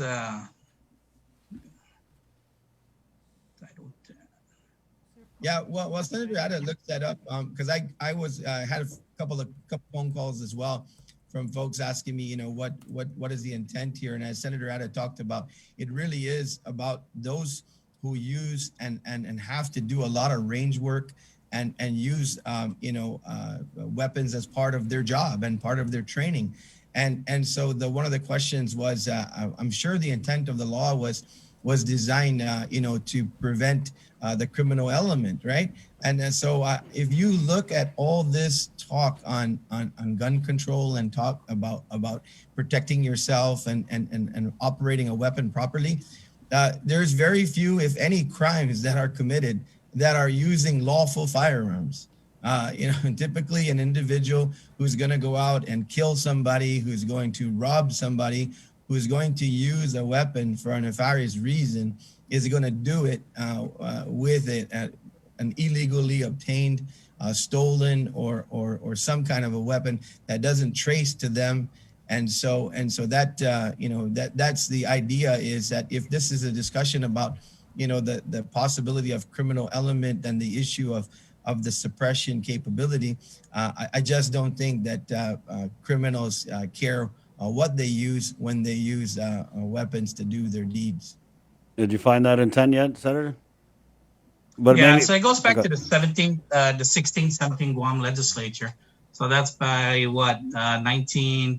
Forgotten. Back in the 70s, right? About back in the 70s. So, times has changed from the 70s to today. And, updating, like I said, repealing or amending laws as we move forward. We just got to keep doing what we need to do to ensure that people stay safe. People are, kept abreast of what's going on. So that's why when I introduced this legislation, when it was brought to my attention that, we need to do what we can to ensure that people are safe at the firing range. And, when you fire a weapon, the noise that comes out of it, a suppressor doesn't bring it down that much. So You know, it's not like you're watching That's what a I James saw in Bond movie where the bill, Senator, where there was a whole section about, oh, people are confusing it with the movies and what happens in the movies. And then there's a few pieces of language in your bill that say, oh, well, silencers and suppressors don't even reduce the noise that much. So I would just offer, well, what's the point then? well, you know, you still got to do what you can to protect your hearing. It's just like when you just wear earplugs, right? Just earplugs alone doesn't help you. You wear earmuffs over it. So, you know, layers of protection. It's just like when you're out in cold weather, right? When you layer up, it's the same process, just different scenarios. So, you know, you're protecting your hearing in this fashion, and that's what we need to do.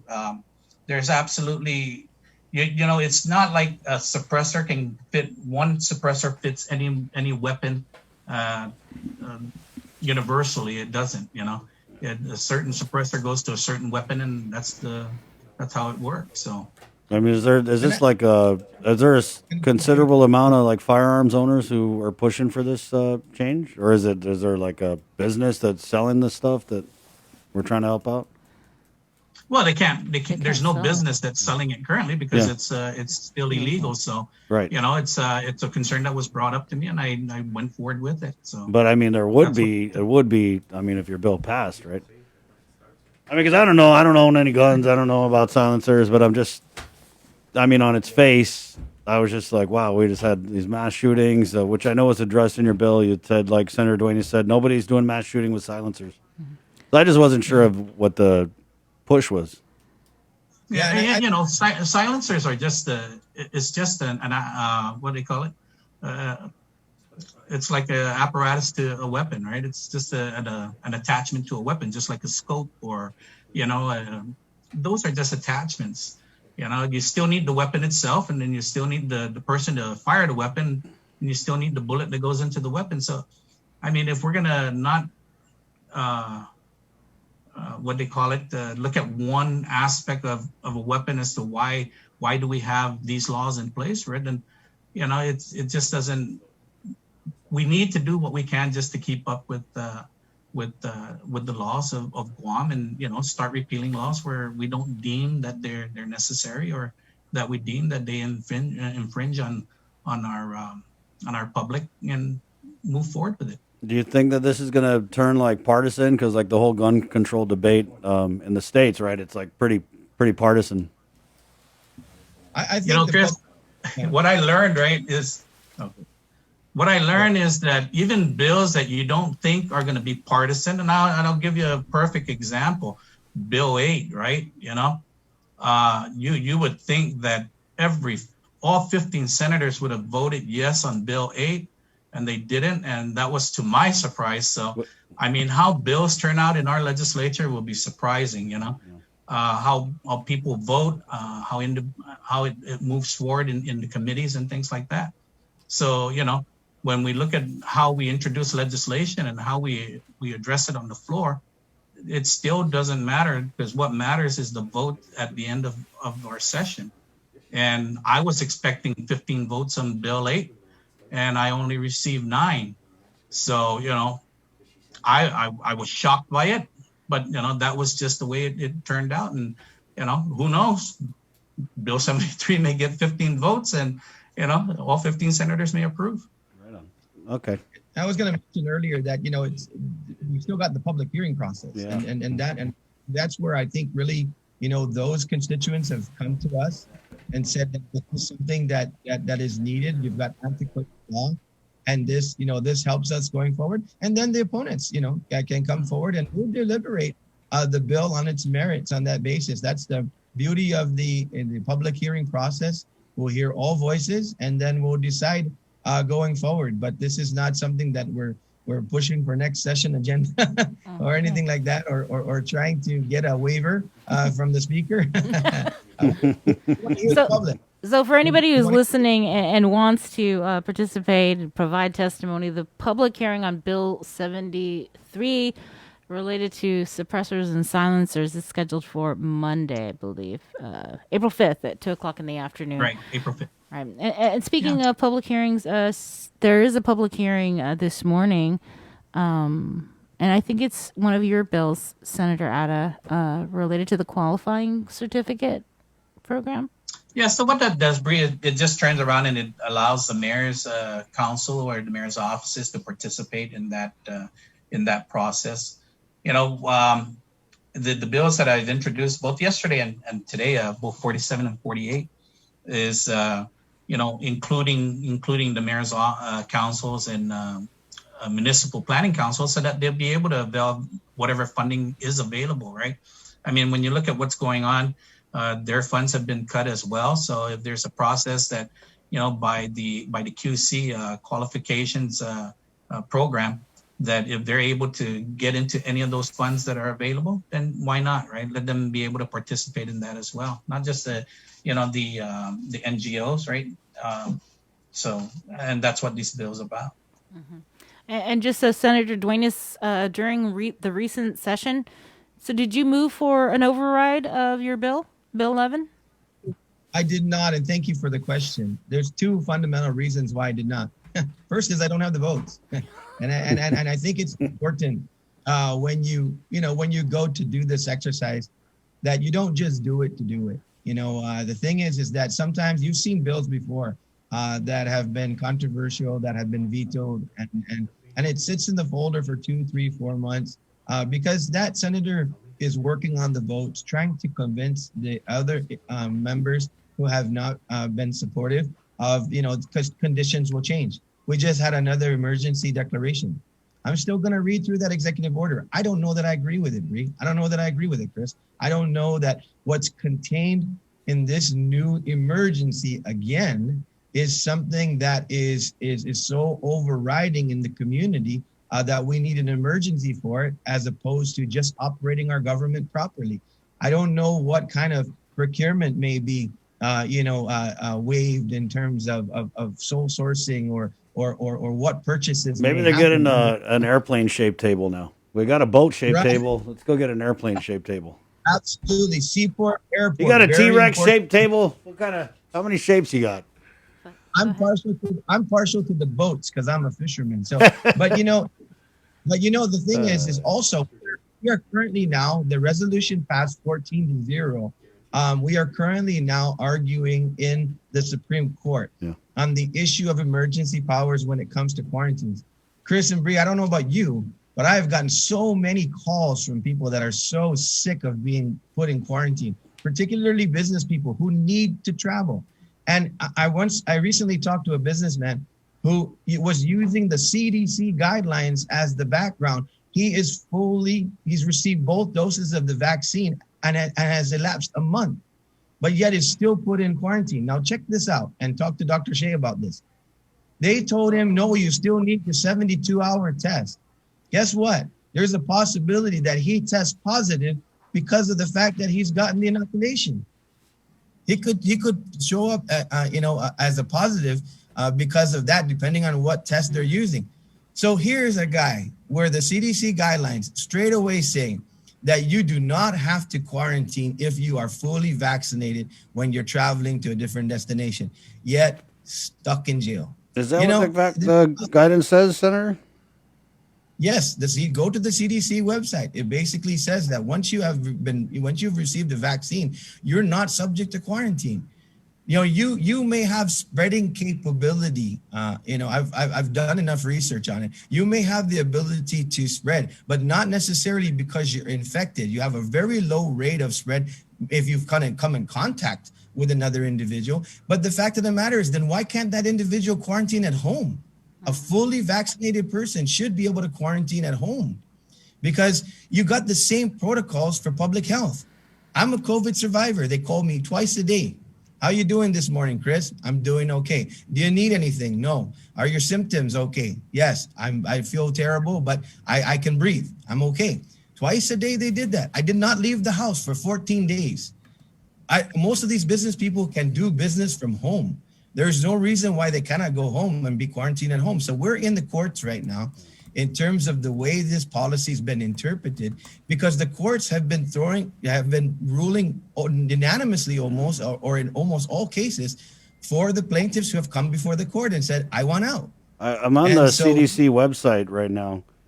And I believe the guidance you're referencing is because we talked about this. It says fully vaccinated people may refrain from quarantine and testing if they do not have symptoms of COVID-19 after contact with someone who has COVID-19.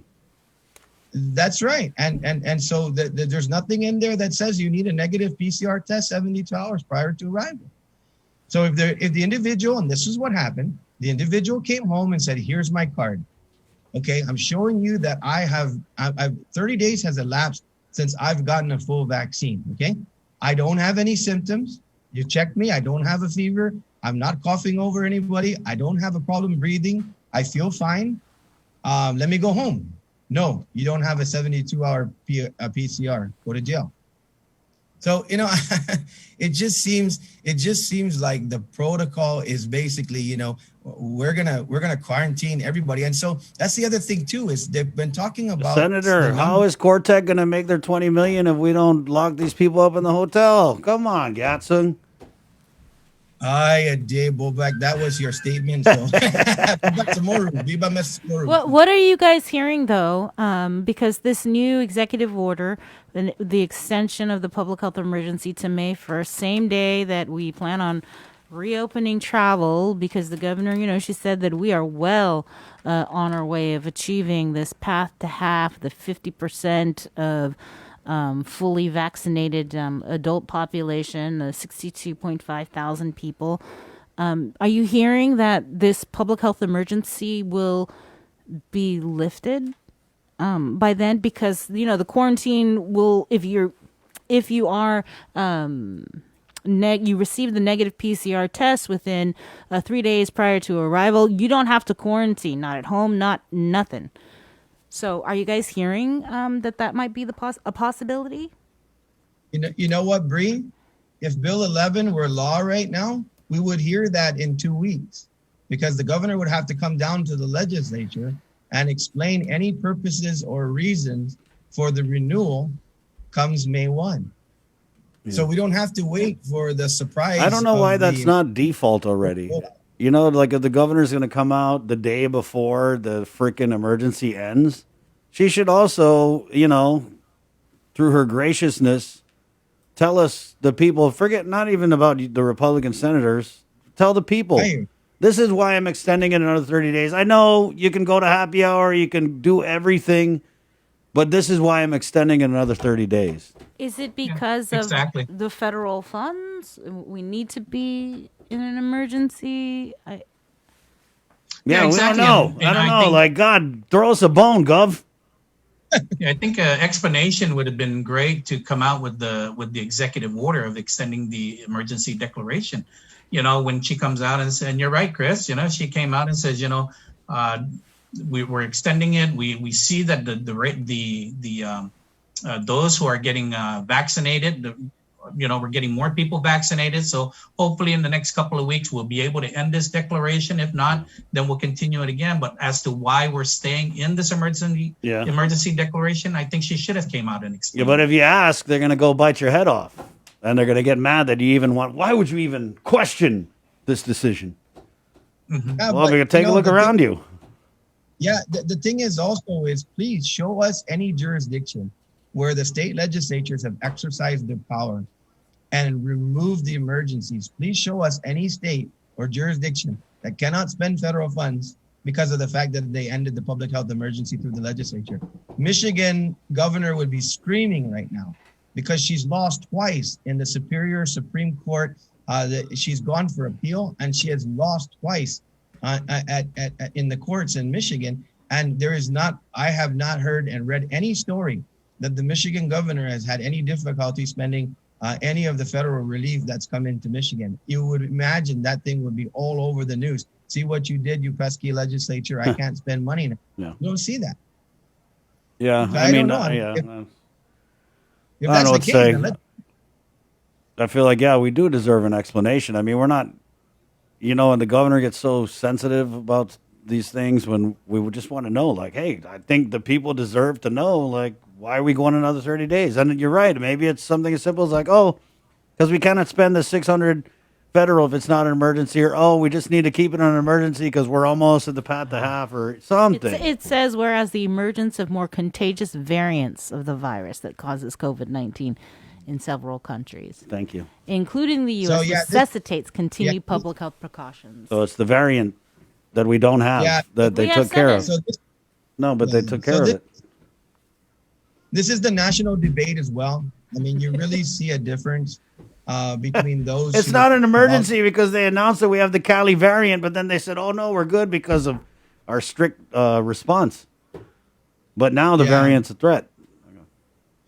I mean, even if we lifted our public health emergency locally, as long as the president still declared the nation under emergency, there's still emergency declaration for the United States, we'd still be receiving federal funds. So, what we do locally is one thing, and I think that's what we need to start addressing is how we move locally.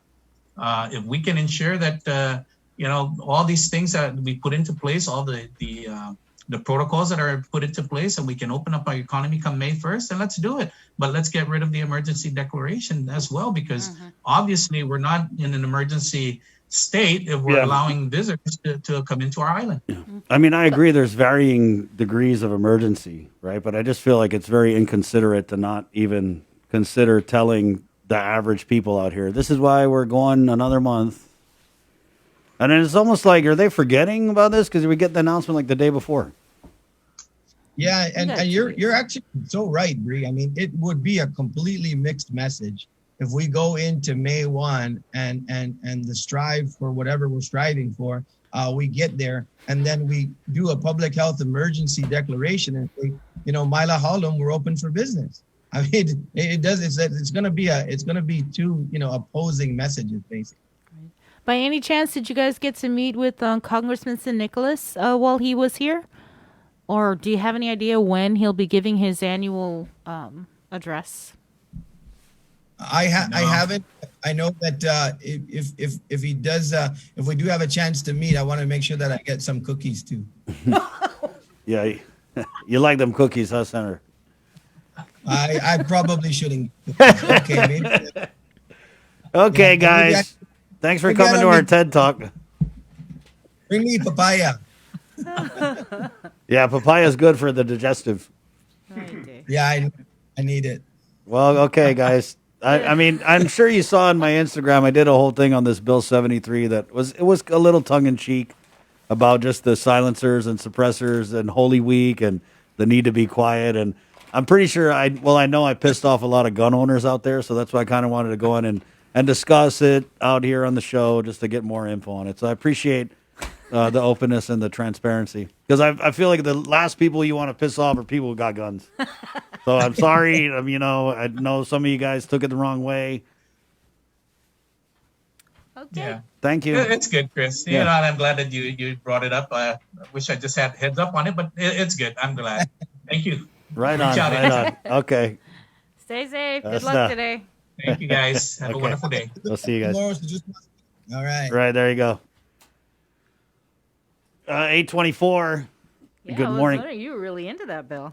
Like, Well, I just think it's interesting to me. I just don't, No, it because I is. don't own guns, and I see that. you've when- shot off a gun, right? Of course I have. Yeah, but I just didn't know.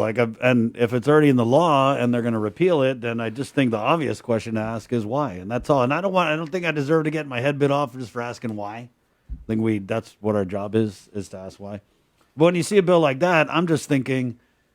And when I asked Senator, I said, "Hey, so who is going to benefit from it?"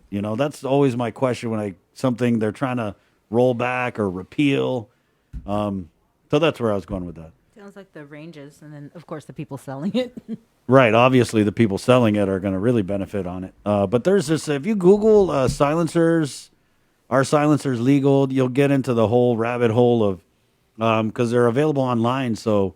The feds right now are trying to close up those gaps because people order them online and they're getting them outside of the whole. There's like a whole process. Like Senator said, it's overseen by the ATF. And I read something about the amount of paperwork it takes to buy a silencer is slightly less than the amount of paperwork it takes to buy a car. Wow. Yeah. So I just thought it was interesting. I spent a couple days going down that rabbit hole because they were coming for me in my Instagram. I was getting all these DMs like, "Hey, you're so stupid," and it was all these like Trump people. Like I click on their profile and they're all like, Trumpy. So I didn't know. But yeah, I mean, it's a good debate to have, and I'm curious about the the public hearing. Sounds like you need a blessing. Yeah, I need a blessing. I think of we know a protection. guy. 825. Well, it wouldn't be the first time I made someone mad. I know some of those gun owners are like, well, I wish we had a silencer for your stupid hit.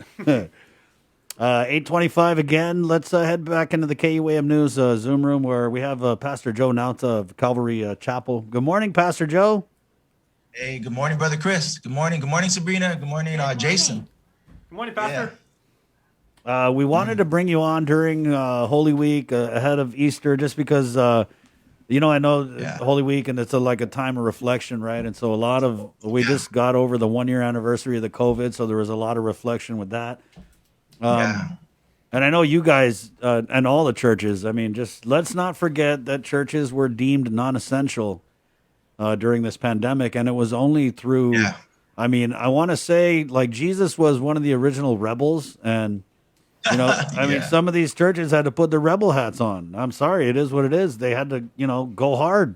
I mean, you had the Catholic Church, standing up to the gov. I know you guys at Calvary were like, no, this is essential. We had you on, Amen, pleading that case, and so we want to just circle back and get you back on. And I guess just first, Pastor Joe, if we could maybe like just get your thoughts on the last year, as it's been about a couple weeks, Bree, since we passed the 1 year anniversary of the Declaration of March 15th. Right. Yeah. Yeah, March.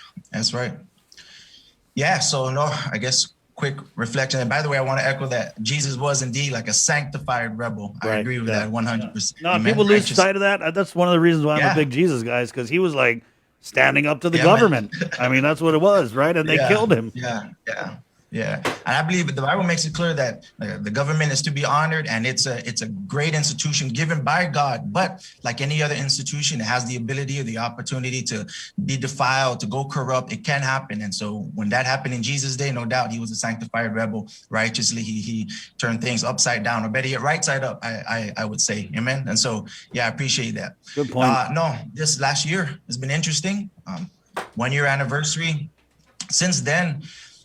Yeah, we know like some of the things in the government, some of the things within the life of people here, and for us specifically here in the island, the whole world, but for us, more at home here in the island, it's been hard. It's been very rough. Yet at the same time, I'm going to say, man, that it's actually been in some ways, I would count it a blessing in disguise. The Apostle Paul in the book of Romans, in Romans 8:28 says that God will cause all things to work out for the good of those who love him and are called according to his purpose. So even though things were hard, even though things was testing times, at the same time, man, it was actually a lot of area for growth, refining, be it for the church and even for people in general, families getting together. And so hard and probably not the most ideal, but at the same time, I don't think it was wasted if we had the right perspective. So it's been 1 year of, I would say, growing and being refined in that sense, keeping our eyes fixed on Jesus that much more. So that's how I feel about it. Deep, man. Love getting you on, Pastor Joe. What about this? So as we reflect this Holy Week, we head into Easter. It's, like a time of rebirth, right? And I feel like that whole theme, I mean, the timing couldn't really be more perfect as we crawl out of this pandemic, as we see and look around at the new normal. It is in some ways a rebirth for a lot of us, is our, not to compare it to the suffering of what Jesus went through, but, our 3 days in the tomb was pretty much the last year under this pandemic, right? Yeah. Amen. I agree. Yeah, no, it's definitely a deep time indeed. I think right now, I don't know. Sometimes I think we might miss this. Doesn't sound like you guys are missing it, so that's great. But sometimes we miss this. But I believe because of what the Bible says, that this season right here, right now, specifically the resurrection of Jesus Christ, is the most monumental crucial event in history, perhaps the most important event in history. And so, right, just like us coming out of COVID in that sense and coming back out, it's important, it's good, it's a good thing. But even more so, for sure, the resurrection of Jesus Christ, the fact that he rose from the dead for 3 days and came back out of that tomb, man, it changes history. It's really the most important day in all of history, whether you're a Christian or not. People don't realize that, but at Christmas, we often put a lot of emphasis in Christmas, right? And it's wonderful. Of course, that's a blessing. That's when the Savior came and was born. But really, the resurrection of Jesus Christ, because Paul puts it this way: if Christ did not rise from the grave, then we would all have no hope, still be dead in our sins and trespasses. But because he did, that's not the case for anyone who trusts and believe in him. Amen. So, and this is it. This is the season. This is the most important time in the season of the world, in the history of the world, the resurrection of Jesus Christ. So I don't want to forget about that. So I'm glad that we're talking about this right now. Cool, Pastor Joe. Amen. With the churches, a lot of them are still streaming with the capacity limits. My mom, so I went to church the other day, and my mom was watching the live stream, and she was like, "Oh, it's not that crowded." And she was in quarantine, and I was like, "Yeah, it's not that crowded because there's still like 50%." Yeah, 50%. Yeah. So I was like, "Yeah, it's not that crowded because it's only 50% capacity, so not everyone can go." And so a lot of people are streaming. But what about on you guys' end at Calvary? Have you seen the full return of the flock? And how do you kind of juggle that? I mean, it's just interesting to me that we still have this 50% capacity when you can go out, and it just doesn't really make sense. But it is what it is. Yeah, for real. And I'm not gonna mention any restaurants or bars and stuff like that because it just. But I've passed by a few and man, it's like packed out. You know what I mean? It's crazy. Somehow the church is. So, anyways, no. So from the beginning, you guys already know this. We've never shut. We didn't shut down. We just had that conviction that it would have done more damage to shut down than to stay open. And so we did it. And so, but the way we're doing it, just to kind of meet halfway, is we've actually been meeting in the parking lot. The leadership felt it was still the right thing to do. Most of the congregation is on board with it. So we actually meet in the parking lot at Calvary Chapel. And so in that case, like our percentage, our 50% is like the entire village of Asan, if you will. And so we can have as many people come as possible. We don't turn anyone away. And it's just been a blessing. We use the inside of the sanctuary now for our children's ministry. So that's opened up.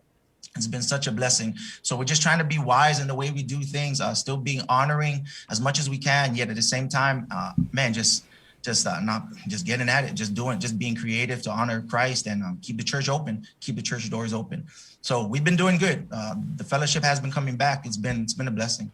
Amazing blessing. Pastor Joe, it's always so great to catch up with you. Man, your words are great. I love your style.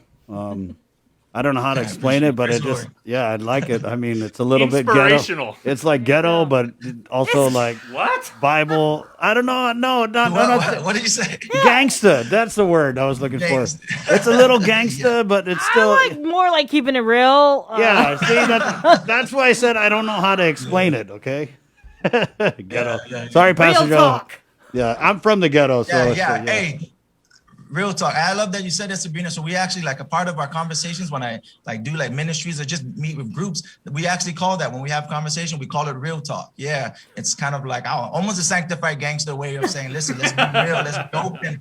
Yet at the same time, let's keep it, you know what I mean? Like faith-based in that sense. And so, yeah, real talk, man. So good. I'm a trophy of grace. God has saved me, and you know what I mean? I come from the South. I'm a local boy, just like you guys are local, man. I come from Agate. God has been gracious, amazing. Yes, I get in the house. No, I'm just kidding. But Jesus changed my life radically, man. So it is what it is. This is the way he built me. But my eyes are on Christ, and I just want to use this time now to give him glory in any way I can. So that's why you have that little bit of gangster, I guess. But you also have eyes on Christ. Eyes on Christ. Just kidding. All right. That's what's up. Yeah, there you go. that's what I meant, Bree. Okay, I'm not sometimes. Yeah, right. Let's go. Can we close with a prayer, Pastor? Is that too much to ask? Yeah. Can you pray with us? Yeah. Hey, I don't. Sure, so you tell me if I can or not. But could I just when you invited me on, you said, hey, if I have a quick message to give to the people, could I just do that? And That's what I'm asking. Is if you could pray. Yeah. Go ahead, man. Go ahead, Pastor Joe. Amen. Appreciate it, man. Love you guys. I appreciate that.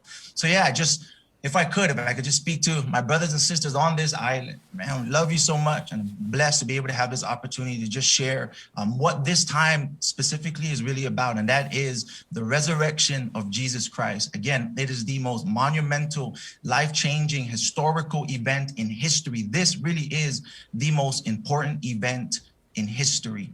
And so with that being said, I think of how in the earth, when Jesus began his ministry, all the people around his day asked him, where do you have this authority? Give us a sign that you have this authority, that you are indeed the Son of God, or you come from God. And so Jesus said this in John chapter 2, destroy this temple. And he was really speaking of his body. Destroy this temple, and in 3 days I will raise it up again. And he was really speaking of his death, but in the third day he would rise again from the grave. And because of that, because that's exactly what he did, the Bible makes it clear, it's the sign of all signs.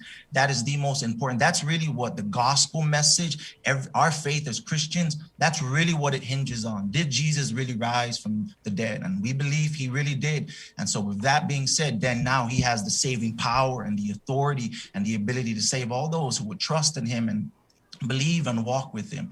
So I think it was a couple of days ago, I was listening to your show, and I think you guys had Salvation Army, the directors of the Salvation Army. Was that you, right? Yeah. And you were asking him, how are things, since they're on the front line as well, how are you seeing things and the needs of the people? And he was saying that, man, even though things are starting to open up, I remember him saying something like, it's still hard. People are still struggling. The needs are even greater perhaps than they were before. So it's not like we're totally past just the struggles and some dark times that we're dealing with. My wife, we were talking the other day or a while back, and she said, we just kept getting bombarded with all these prayer requests and needs and heartbreaks and pains and all these different things. And we were kind of like, is there any good news? And instantly, as we were thinking that, the Lord pressed upon my heart, yes, Jesus rose from the dead. And I know that may sound like something that is a faraway thing, or it's not a remedy for this moment, but it really is. Even if everything goes dark, even if everything in your life goes dark, even if we're just, all we have is bad news upon bad news upon bad news, we still have this one great news, which is the most important news. Jesus Christ rose from the dead. Amen. So with that, he has the power to give life. So here's the deal. If you are weary and if you are burdened in your heart, Jesus said in Matthew 11:28-30, come to me, all of you who are heavy laden and burdened, and I will give you rest for your soul. Take my yoke upon you and learn from me, for I am gentle, and you will find rest for your soul. For my yoke is easy and my burden is light. So if you're weary, come to Jesus. He loves you. He'll give you rest for your weary soul. If you are desperate, some of us are struggling financially. We get that. What Jesus said in Matthew 6:33, but seek first the kingdom of God and his righteousness, and all these things will be added on to you. Come to Christ, follow him, put your heart in his hand and just trust him and walk with him. Seek first his kingdom. And the Bible says he will provide for all your needs. He is gracious. He is merciful like that. If your mind is burdened, man, if you're anxious, if you're lacking peace, then come to the Prince of Peace. Jesus said in John 14:27, peace I leave with you, my peace I give to you. Not as the world gives, do I give it to you. Let your heart not be troubled, neither let it be afraid. Come to the Prince of Peace. He offers you peace. You don't have to go around just lacking peace. If you're hopeless at this moment, if it's dark around you, come to the one whose hope in him becomes the anchor for our soul. The book of Hebrews tells us that. All of this is possible because Jesus rose from the dead. And then lastly, if you're, maybe that's not your struggle. Maybe you just realize, man, I'm a sinner. Just like I am, like we all are. We fall short, we mess up, we fail, and we sin against God.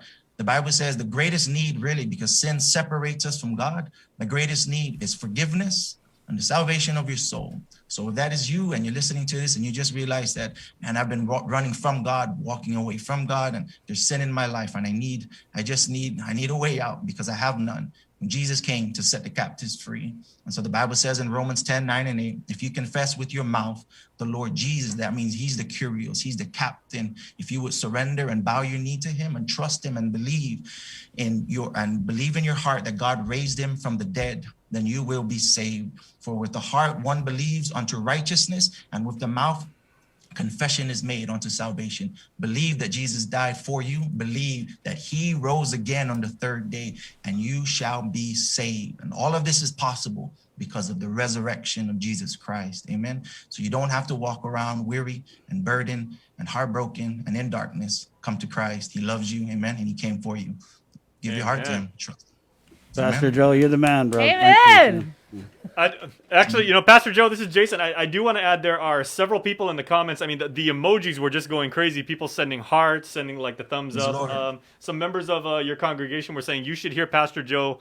The song service is amazing. They said they do like beachside ministry, but probably the comment that I was inspired most by while you were preaching, Pastor Joe, was Tammy Kanata Mendiola said, "Prayers go up, blessings come down." Amen. Amen. Yeah. I Amen. love that. Take it to the one who knows. Yeah, that's it. Praise the Lord. Amen. I just picture you doing like R&B, like when you're singing. You're crazy, man. No, and you know what's amazing, guys? I mean, we work in communications. Yeah. We're the whole time Pastor Joe was giving his sermon and praying, he never said once. I was paying attention. That is public speaking at its finest, right there. Is That's it really? amazing. Great. Because I've been told I'm not the best speaker in the world, and that's okay with me. It keeps me humble. Amen. So thank you. I appreciate you. I don't know who said that. I think whoever was telling you that was trying to motivate you to do better, and it sounds like you did. Yeah. Amen. Praise the Lord. Thank you, Pastor Joe. Good, Thanks for the Happy word, Easter. Pastor Joe. Happy Easter. Yeah. Praise the Lord. All right. Love you guys. God bless. Amen. Eyes on Christ. There you go. All right. That's it. Real talk. Yep. That was good. We had Father Paul on yesterday, and it was a little more somber reflection about Holy Week and Holy Thursday and Good Friday and some of the local traditions with the Catholic Church. And so I reach out to Pastor Joe every once in a while, and it's always good to get him on. And he's always just quick to, I'm there.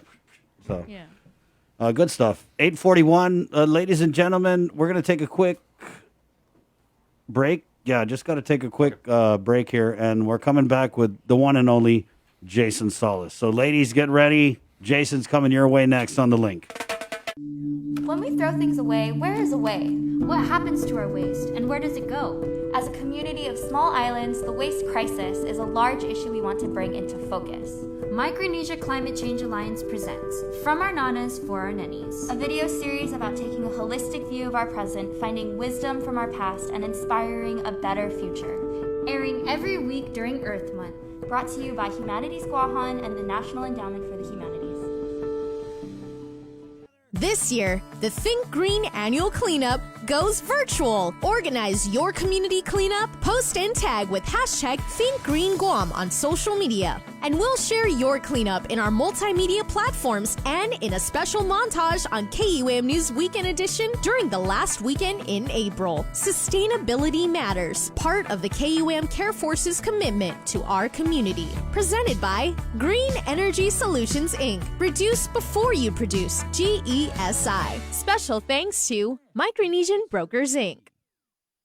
Catch a wave of fish and seafood available throughout the Lenten season at King's Restaurants. The Lent menu has a tsunami of all your favorites like deep fried parrotfish, fried calamari, and the Lent sampler. All are sure to be a splash hit. It's the Lent menu at King's. GU Self-Storage, conveniently located near the Harmon McDonald's. We offer affordable rates, online payments, and auto bill pay for your convenience. Plus gate access daily from 6 a.m. to 9 p.m. Call us today at 648-7867 for more information. Half a day. Does your child have a hearing loss? We are parents of deaf and hard of hearing children and volunteers with Guam's Positive Parents Together, and we are here for you. We know how you feel and have walked in your shoes. We want to help you navigate your way through our educational and medical systems, and most especially, your emotional journey. Please visit us at www.guamparents.org for more information. Get the job done the right way by getting the right stuff at East West Rental Center. With years of experience helping builders, we definitely got what you need. Call 646-1463 or visit us in Upper Tumon. Open Monday to Saturday from 7 a.m. to 5 p.m. and on Sundays from 8 a.m. to 5 p.m. Only Only one company on Guam provides every solar energy solution under one roof. Micronesia Renewable Energy. You want solar only? They got that. You want solar with batteries? They got that too. You want outright purchase or lease purchase? It's up to you. Does your solar system need a tune-up? That's what they do. For solar energy solutions from A to Z, you can count on MRE. Give them a call at 632-2613 for a free consultation. MRE, providing real solar solutions built by real solar experts.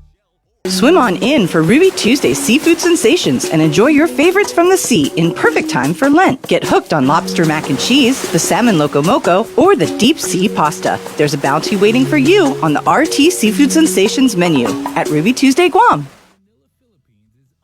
Uno Go, delivering meals from your favorite restaurants and more, including delivering sodas and adult beverages from the Bottle Shack. Visit uno-go.com or download the app today. Also follow them on Instagram and Facebook.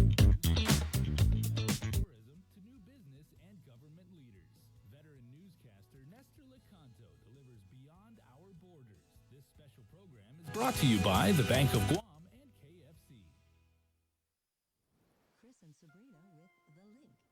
Here on Breeze 93.9 FM.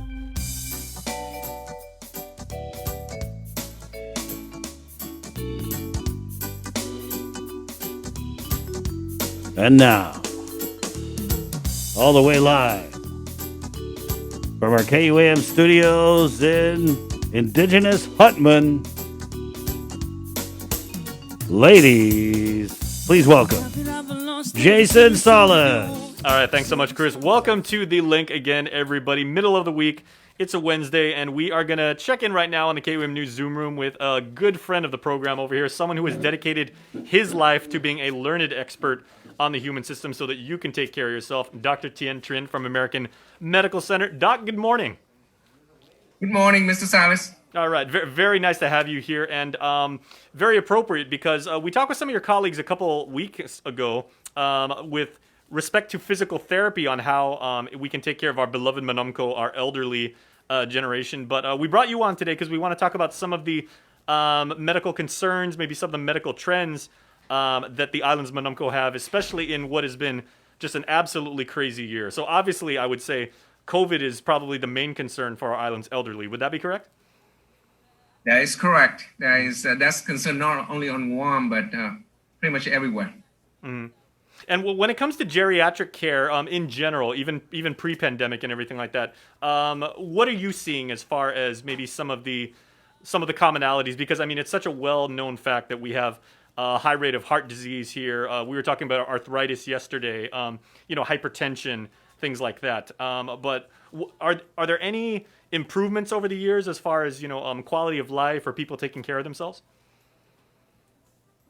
Well, there have been significant improvement in terms of healthcare for the elderly and pretty much for everyone. As you can see that the life expectancy of people has increased over the years, so the healthcare has improved. But one thing that we like to do with our senior program is that we want to really change the way how people view healthcare. The traditional model is that the only time they see the doctor is when they get sick or they need something. What I want to help people to understand that we don't want to see people when they're sick. We want to see people when they're well. Mm-hmm. We want people to come and see us when they're well so that we can work with them and work with our patient to keep them well. So the idea is we're seeing our patient on a regular basis. We focus on health maintenance. We focus on disease preventions, and we work with our patients and the family to keep our patient healthy. Mm-hmm. And that is the slightly different model. It's hard for people to understand to come to see a doctor when everything is fine and they don't really need anything. But that is the best time to see a doctor so that we can keep them that way, so that we can keep them out of the hospital, out of the emergency room, out of the urgent care. And that's a different kind of thinking and different kind of mentality. And it's still hard for people to grasp, but it's slowly, people begin to understand this concept and begin to focus more on health maintenance and disease prevention. Mm-hmm. I'm glad you phrased it that way, Dr. Trin. I thought that was very effective because so many people like on island, they only go to the doctor, and probably maybe in other parts of the world as well, but they only go to the doctor when they think something's wrong or something, Paris thought actually is going wrong. But we talk a lot here on the show about having your own dedicated physician, and we say, your doctor and someone that is familiar with your case and, the meds that you have taken over the years. As people begin to age more and more and say, like, as they approach retirement age, if they already have a family physician, should they stay with that person into their later years, or should they actually maybe say, okay, I'd like a referral to a specialist who specializes in like care for older people, or is it just better to stay with your same physician throughout your life? I think the relationship that a senior develop with his or her physician is critical to that care. But again, not all physicians are comfortable dealing with the elderly. The requirement is different. The elderly population tend to have multiple diseases.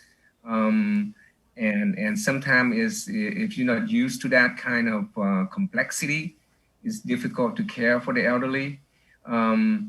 If I'm an internist, there are different specialties in medicine, but internal medicine focus on older adults, and especially in people who have further training in geriatrics, focus more on the needs of the elderly. If you on the island, it's hard to find a geriatrician, but if you can find an internal medicine or an internist, and you should continue your relationship with that doctor. And it takes time to understand a person and his or her health. And it's always good to maintain that relationship over time. And to me, it's critical. If you have been seeing a family practitioner or over the course of many years, and you feel comfortable with that person to discuss your health with that person, stay with that person. Stay with the same physician who understands you, who knows your nuances of your health is very important to you. But again, like I said, if you can find an internist, but you've been seeing a family practitioner for many years, stay with that person. The key is maintain that relationship. And most doctors, if we don't know how to deal with something, we will send the patients to someone who can help the patients. So, I mean, our goal has always been to care for our patients. To answer your question specifically, stay with your doctor. That long-term relationship is critical to maintaining your health. Well, medical records can be transferred from physician to physician, and they are all the time. But your own doctor probably knows your best. They know your history and the medical history of your family. So, I mean, very sound advice, to be sure. Yes. Okay, Doc, I want to ask you one thing, because one thing that I know as I get older, like I'm in my, I'm approaching my late 40s, but I know that my parents, as they've aged, and relatives of mine, they've said as they approach retirement age, like around maybe 65 or even later, is some of them said they're like, man, from the moment I retired, that's when I really started developing, some minor health concerns, even some major health scares. And some people said it's because when you retire, you're not as active anymore. And, you especially like if you work in the corporate world and you're just used to going 200 miles per hour over and over and over for 40 straight years, throughout your work life.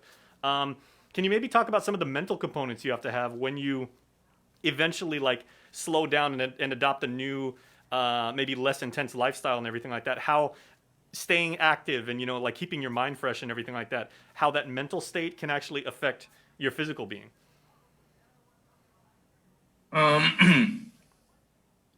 maintaining an active lifestyle, both physically and mentally, is critical to our health. We have to realize that our body ages over time. Okay, it's just like a machine. And the problem with all of us, including myself, I have to admit, is that when we're younger, we tend to not focus so much on maintaining our body's health. We have family, we focus on jobs, and a lot of time we kind of ignore our body until a little bit later. So my advice to everyone is that don't wait until you retire. Start focusing on your body, your health, even while you're working, even when you're in your 40s, in your 50s, and because your body, like a machine, it needs attention. So, but if you haven't done that and you hit an age of retirement, maintaining an active lifestyle is critical to your health. Let's talk about physical health. Stay active. You don't have to go out there and run and go to the gym and do weightlifting and do serious exercises. Simple walking. Keep that muscle moving. Keep the joint moving. Keep the joint lubricated. Just a simple daily walking, 15, 20 minutes every day is important for your overall health. Also keep your mind active. Read a newspaper. I told my mom, read a book, do crossword puzzle. I was just about to say crossword puzzles. I mean, that's a great mental exercise. Yeah. Keep your brain active. Keep abreast with what's going on and in your neighborhood, on the island. Get involved, and that's also important for you. So just we are human. We are creatures that require interactions with our fellow human being. So don't stay inside the house. Go out there, be with your friends. Even when you retire, call your friend up once a week, twice a week. Going out with friends. Talk about whatever is going on in your life. If you're interested in politics, talk about politics. If you talk about your family, but be engaged, and that is very important for your health. All right, very nice. Now, I want to kind of take an angle that we don't normally take here on the program, but you were just mentioning how, there aren't necessarily a great many physicians on island who specialize specifically in geriatric medicine, and we could probably always use more. For younger people that are watching this right now, or people that might be in med school or UOG nursing majors, or people that are considering making healthcare their life's work, what opportunities are there if they want to consider, not just geriatric medicine, but, if they wanted to do, work at the St. Dominic's, like the nursing home, or if they want to work at like one of the many private healthcare centers here, and you actually focus on taking care of people that are elderly, because certainly there is a lot of work to do, but from a career standpoint and everything like that, if you want to get into that line of work, what could that mean for you if you're considering that path right now on Guam? If I can get this message to all the medical students or any student who are interested in going to medicine, I would tell them that internal medicine, family practice, being a primary care physician is a great career. And primary care physicians are not dead. That is the greatest failure of the medical system in the US, is that the institution that are responsible to train future physicians, telling their medical students and their residents that primary care is dead in the US. To me, that is the greatest crime. Over the past 10 years, that's what I'm doing. I'm going to residency program, talking to residents, let them know that primary care is a great field to be in. There are fantastic opportunities. Given current changes in the healthcare system, it's a growing field, and you know, none of that is very rewarding. But the problem is that we had chairmen of internal medicine, of medicine department, chairman of the residency program in family practice in internal medicine, telling their residents that primary care in the future is dead. Going to a specialist, going to subspecialize, become a specialist. And that is what we're fighting against, this misconception of people who are in power telling people who are training to go to avoid a career in primary care. Mm-hmm. And if somehow your program can access people, please let them know primary care is alive, is a great career, both for your personal well-being, but also financially. Primary care is not dead. It's growing, it gets better. And to me, right now is the greatest time to be a primary care physician. Well, I remember, Doc, I mean, I'm old enough to remember maybe the tail end of it. And my grandmother on my mom's side would tell me that there was a time when family practice physicians would actually do house calls. And you had a set list of patients, and you would actually visit them, from home to home, and see not only the way they were taking care of themselves, but how they were living and the environments in which they lived and everything, which contributed to, their overall health. So certainly, I mean, yeah, a very rewarding profession, I'm sure. Oh, the concept of doing house call is coming back, actually. Oh, good. This is a great thing about Medicare now, is that Medicare actually will pay you to do house phone visit. And actually, one of the great things about American Medical Center is that some of our physicians, I myself included, I have done house visit to some of the patients on Guam who can't come to the office, who needs help. And I do that, and you are correct. I love going to a patient's home.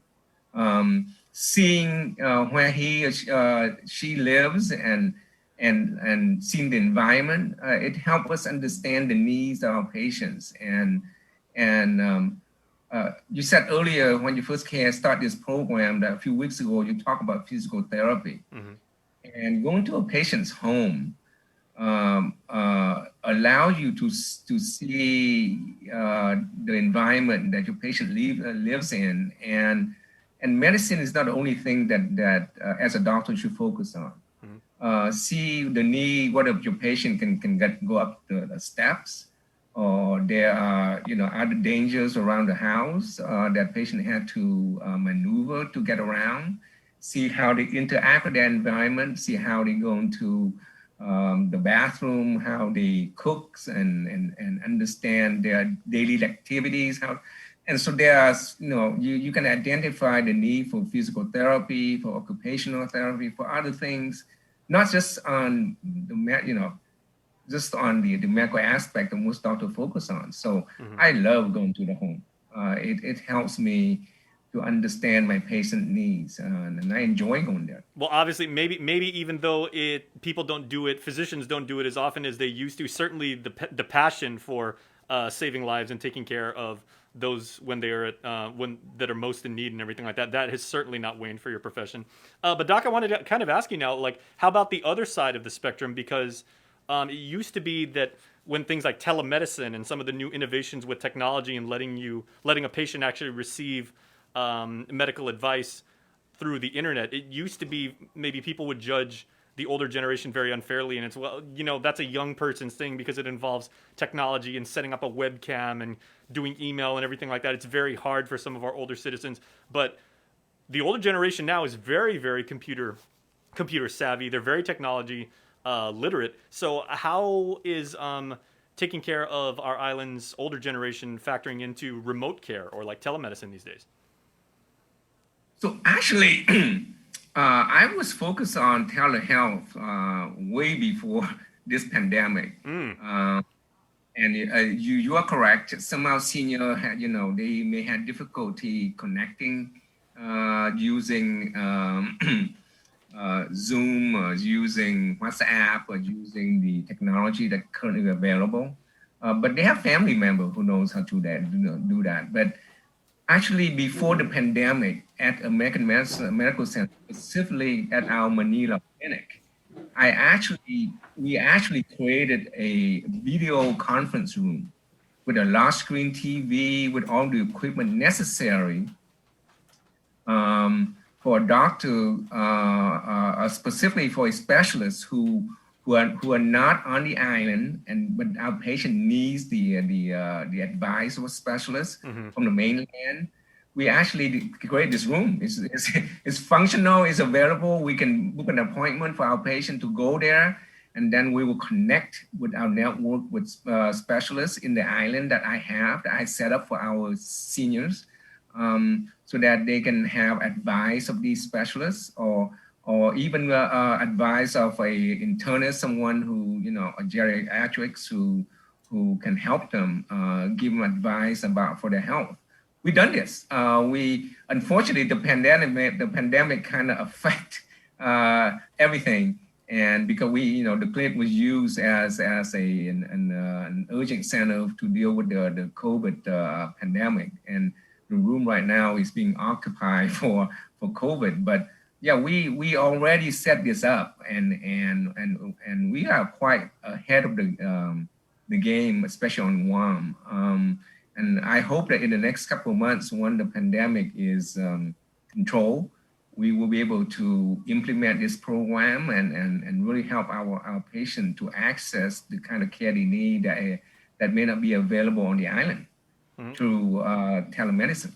All right. Well, thanks so much for the insight, Doc. I mean, we know our friends over at American Medical Center. I mean, you are learned experts in all areas of medicine. Obviously, you've got vast expertise when it comes to the technology side of medicine and everything like that. And when it comes down to it, I mean, you are just proud Guamanians who just want to care for other people. So we appreciate the insight, and we hope to talk to you very soon. Can I make one last comment? Absolutely, please. Before we go, about our Medicare program. I want you to realize that the key to maintain the health of our patients, our elderly patients, is not only the physicians. Actually, if you think about it, patients see the physician 2, 3, maybe 4 times a year. The key is the in-between appointment, that we want to engage our patients. So our Medicare program, we actually hire, each patient is assigned a nurse.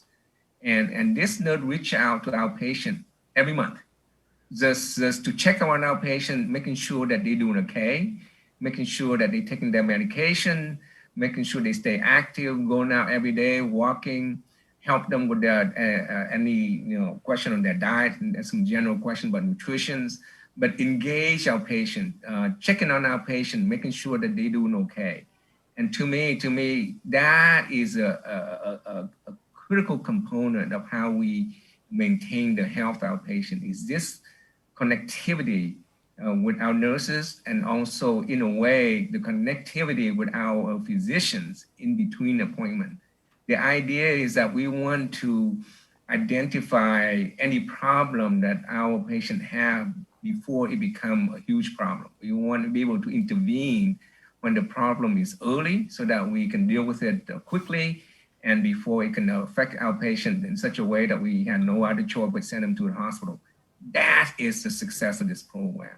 That connectivity with our patient in between appointment to help them to maintain their health. And if they get sick, to identify this problem early, so that we can deal with it immediately, and deal with it in the clinic, and get them the necessary help before the problem becomes so severe that they have no choice but go to the emergency room. That's how we design our program, this kind of connectivity in between physician appointments. And these resources are available right now if you are in need. And as Dr. Trent said, everybody, make sure that you avail of your family physician. Make sure that you can minimize the amount of trips that you have to make to the doctor. Take care of yourself, and see your doctor when you are feeling your best, so you don't have to go to them when you feel your worst. Well, Doc, I would say, obviously you have dedicated your life to the study of the human system, and it's very, very abundantly clear that you truly understand the heart. Mr. Salas, thank you so much for inviting me to be on your program. And I hope we can talk again in the future. Absolutely. Would love to have you. Invitation's open anytime, Doc. You know that. Okay. All right. Thanks for you the so time. much. Have a wonderful day. Bye. All right. And please stay tuned, everybody, because there is more coming up on the link right after this. You're watching KUAM. When we throw things away, where is away? What happens to our waste, and where does it go? As a community of small islands, the waste crisis is a large issue we want to bring into focus. Micronesia Climate Change Alliance presents From Our Nanas for Our Nennies, a video series about taking a holistic view of our present, finding wisdom from our past, and inspiring a better future. Airing every week during Earth Month, brought to you by Humanities Guahan and the National Endowment for the Humanities. This year, the Think Green Annual Cleanup goes virtual. Organize your community cleanup, post and tag with hashtag ThinkGreenGuam on social media. And we'll share your cleanup in our multimedia platforms and in a special montage on KUAM News Weekend Edition during the last weekend in April. Sustainability matters, part of the KUAM Care Force's commitment to our community. Presented by Green Energy Solutions, Inc. Reduce before you produce, GESI. Special thanks to Micronesian Brokers, Inc. Catch a wave of fish and seafood available throughout the Lenten season at King's Restaurant. The Lent menu has a tsunami of all your favorites like deep fried parrotfish, fried calamari, and the Lent sampler. All are sure to be a splash hit. It's the Lent menu at King's. GU Self-Storage, conveniently located near the Harmon McDonald's. We offer affordable rates, online payments, and auto bill pay for your convenience. Plus gate access daily from 6 a.m. to 9 p.m. Call us today at 648-7867 for more information. Hatha Day. Does your child have a hearing loss? We are parents of deaf and hard of hearing children and volunteers with Guam's Positive Parents Together. And we are here for you. We know how you feel and have walked in your shoes. We want to help you navigate your way through our educational and medical systems, and most especially, your emotional journey. Please visit us at www.guamparents.org for more information. Get the job done the right way by getting the right stuff at East West Rental Center. With years of experience helping builders, we definitely got what you need. Call 646-1463 or visit us in Upper Tumon. Open Monday to Saturday from 7 a.m. to 5 p.m. and on Sundays from 8 a.m. to 5 p.m. Only one company on Guam provides every solar energy solution under one roof. Micronesia Renewable Energy. You want solar only? They got that. You want solar with batteries? They got that too. You want outright purchase or lease purchase? It's up to you. Does your solar system need a tune-up? That's what they do. For solar energy solutions from A to Z, you can count on MRE. Give them a call at 632-2613 for a free consultation. MRE, providing real solar solutions built by real solar experts. KUAM Communications salutes women small business entrepreneurs during Women's History Month with a special community feature, Women Driven. Every Monday in March, tune into KUAM News Primetime for a showcase of women entrepreneurs working in our community and the businesses they own and operate. Also catch the daily women-driven profiles, flooding the digital media platforms of KUAM News for professional features on many of these hardworking women. Celebrate Women's History Month with Women Driven on the multi-platforms of KUAM, presented by Cars Plus and Bank of Guam. Join KUAM and Punta Endosa Montes for the Mes Chamorro Masterclass Series, an informative digital series for demonstrations throughout Mes Chamorro. Catch the Mes Chamorro Masterclass Series weekly on the KUAM News Facebook page, the KUAM YouTube channel, and every Saturday in March following the KUAM News Weekend Edition at 6:30 p.m. on TV8 and 7:30 on TV11. We'll highlight Guam's talented crafters and artisans teaching artisanal skills of our Chamorro heritage. Viva Mes Chamorro! From Punta Endosa Montes and KUAM Communications. See KUAM.com for the complete Mes Chamorro Masterclass Series schedule. The relationship between Guam and Manila, Philippines is undeniable as we share similar cultural traditions, history, and heritage, with generations of Filipinos calling Guam home. KUAM presents a monthly look at the capital city featuring in-depth and engaging interviews on everything from medical tourism to new business and government leaders. Veteran newscaster Nestor Lecanto delivers Beyond Our Borders. This special program is brought to you by the Bank of Guam and KFC. Swim on in for Ruby Tuesday seafood sensations and enjoy your favorites from the sea in perfect time for Lent. Get hooked on lobster mac and cheese, the salmon loco moco, or the deep sea pasta. There's a bounty waiting for you on the RT Seafood Sensations menu at Ruby Tuesday Guam. Uno Go, delivering meals from your favorite restaurants and more, including delivering sodas and adult beverages from the Bottle Shack. Visit uno-go.com or download the app today. Also follow them on Instagram and Facebook. It's Dirty Politics Weekly on the Link, live on location. Every week, Chris and Sabrina will interview different political leaders out in the field to address environmental problems in our community. See firsthand how illegal dumps, littering, and other issues are plaguing our beautiful island and what's being done to help. Part of our Sustainability Matters campaign for Earth Month, presented by Green Energy Solutions, Inc. Reduce before you produce. GESI.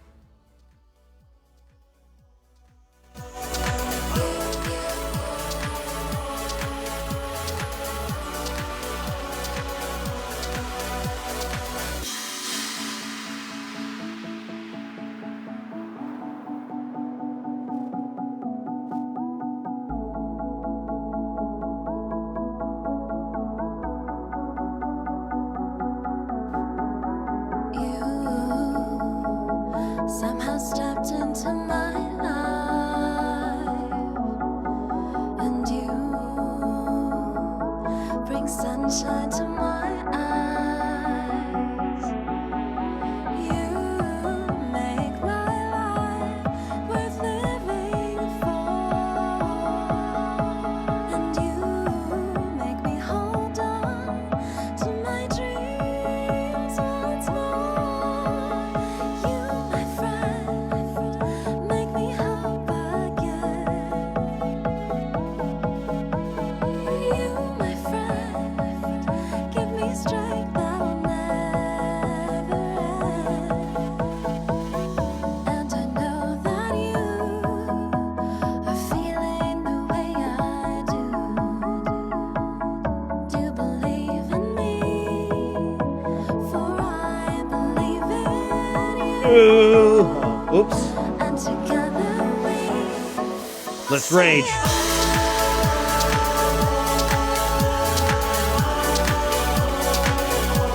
This is what Chamorro music needs. More EDM.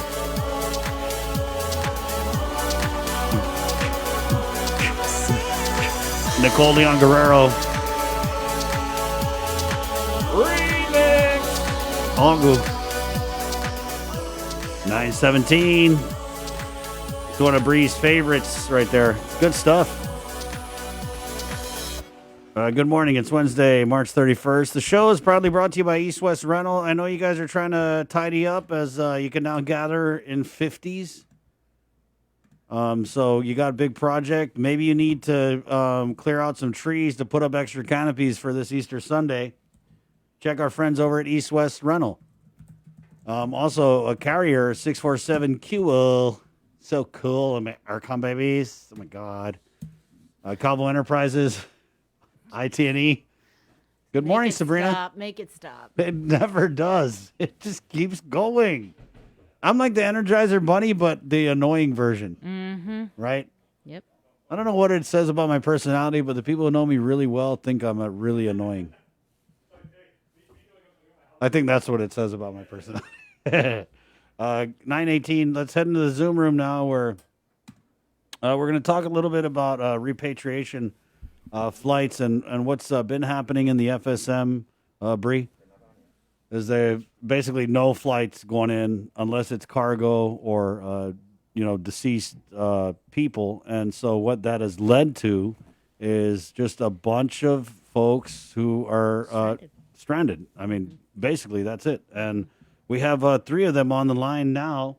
Joining us from Oahu is Shanti Asher. She was recently on the One Micronesia podcast. She looks familiar to you guys. And then also in Oahu too, Philios Uruman. Are you guys like in the same house, different room, or? Unmute. We would have been wearing masks, so we are not. Okay, gotcha. And then in beautiful downtown Manilao, we have Yulene Perman. Good morning, everyone. Good morning. Thank you for having us. Of course. And so we'll just start right there. Like I said, a lot of people are stranded, and I know that you guys know a lot of people who are currently stranded. Were you guys part of the group that was eligible to be repatriated back in December of last year back to the FSM? Because I remember at that time, it was like Operation Christmas Drop, and then that was canceled, and then there was supposed to be that repatriation flight, and that was canceled as well. Were any of you part of that? No, I was not part of it. So how long have you guys been stranded at your locations? Since the start of the pandemic? Yulene, you can go ahead. Yeah. Yulene, tell us your story. Let's just start there. I have been here. Yes. Okay. Thank you. I left Bombay in May of last year. I came for two reasons. My eldest was due to have her baby and also graduate from UOG in June. In Bombay, delivering of a baby is considered like a life or death situation. So it's really important. So my husband and I, it was a decision that we made for me to come, knowing, the pandemic is alive and well, but we decided it was important. So I came. At the time, our travel ban restriction was, I believe it was going to end July of, last year. And the president extends it. He's been extending it like every 2 months. And we understand, as citizens, because we care. I care about my children back home, my family, and everyone. We don't want this pandemic to get there. So we've been very patient. We've been very understanding. But I believe that time has come, to bring us home. The vaccine is readily available for everyone in the FSM from 18 and above. It's just that they are very hesitant. They're very skeptical about taking the vaccine. So, unfortunately, to this day, actually today is supposed to be the last day of the current travel restriction. But the president has announced that he is looking to extend it yet again for another 2 months till the end of May. Shanti? So I am not stranded, but my parents were. And one thing I wanted to just share is that the pandemic really exacerbated insurmountable challenges to many people. And especially the ones that have traveled out, they did not travel out because they went on vacation. During a pandemic, they traveled out because of an emergency. Many people traveled because they lost someone and they had to be there. Some got referred because of serious health conditions, and one Yulene alluded to. And another one is in celebration of something like maybe a graduation. Now, these are people that already have sacrificed so much financially, most of them unplanned. And then they were promised They will return in May. My parents were excited.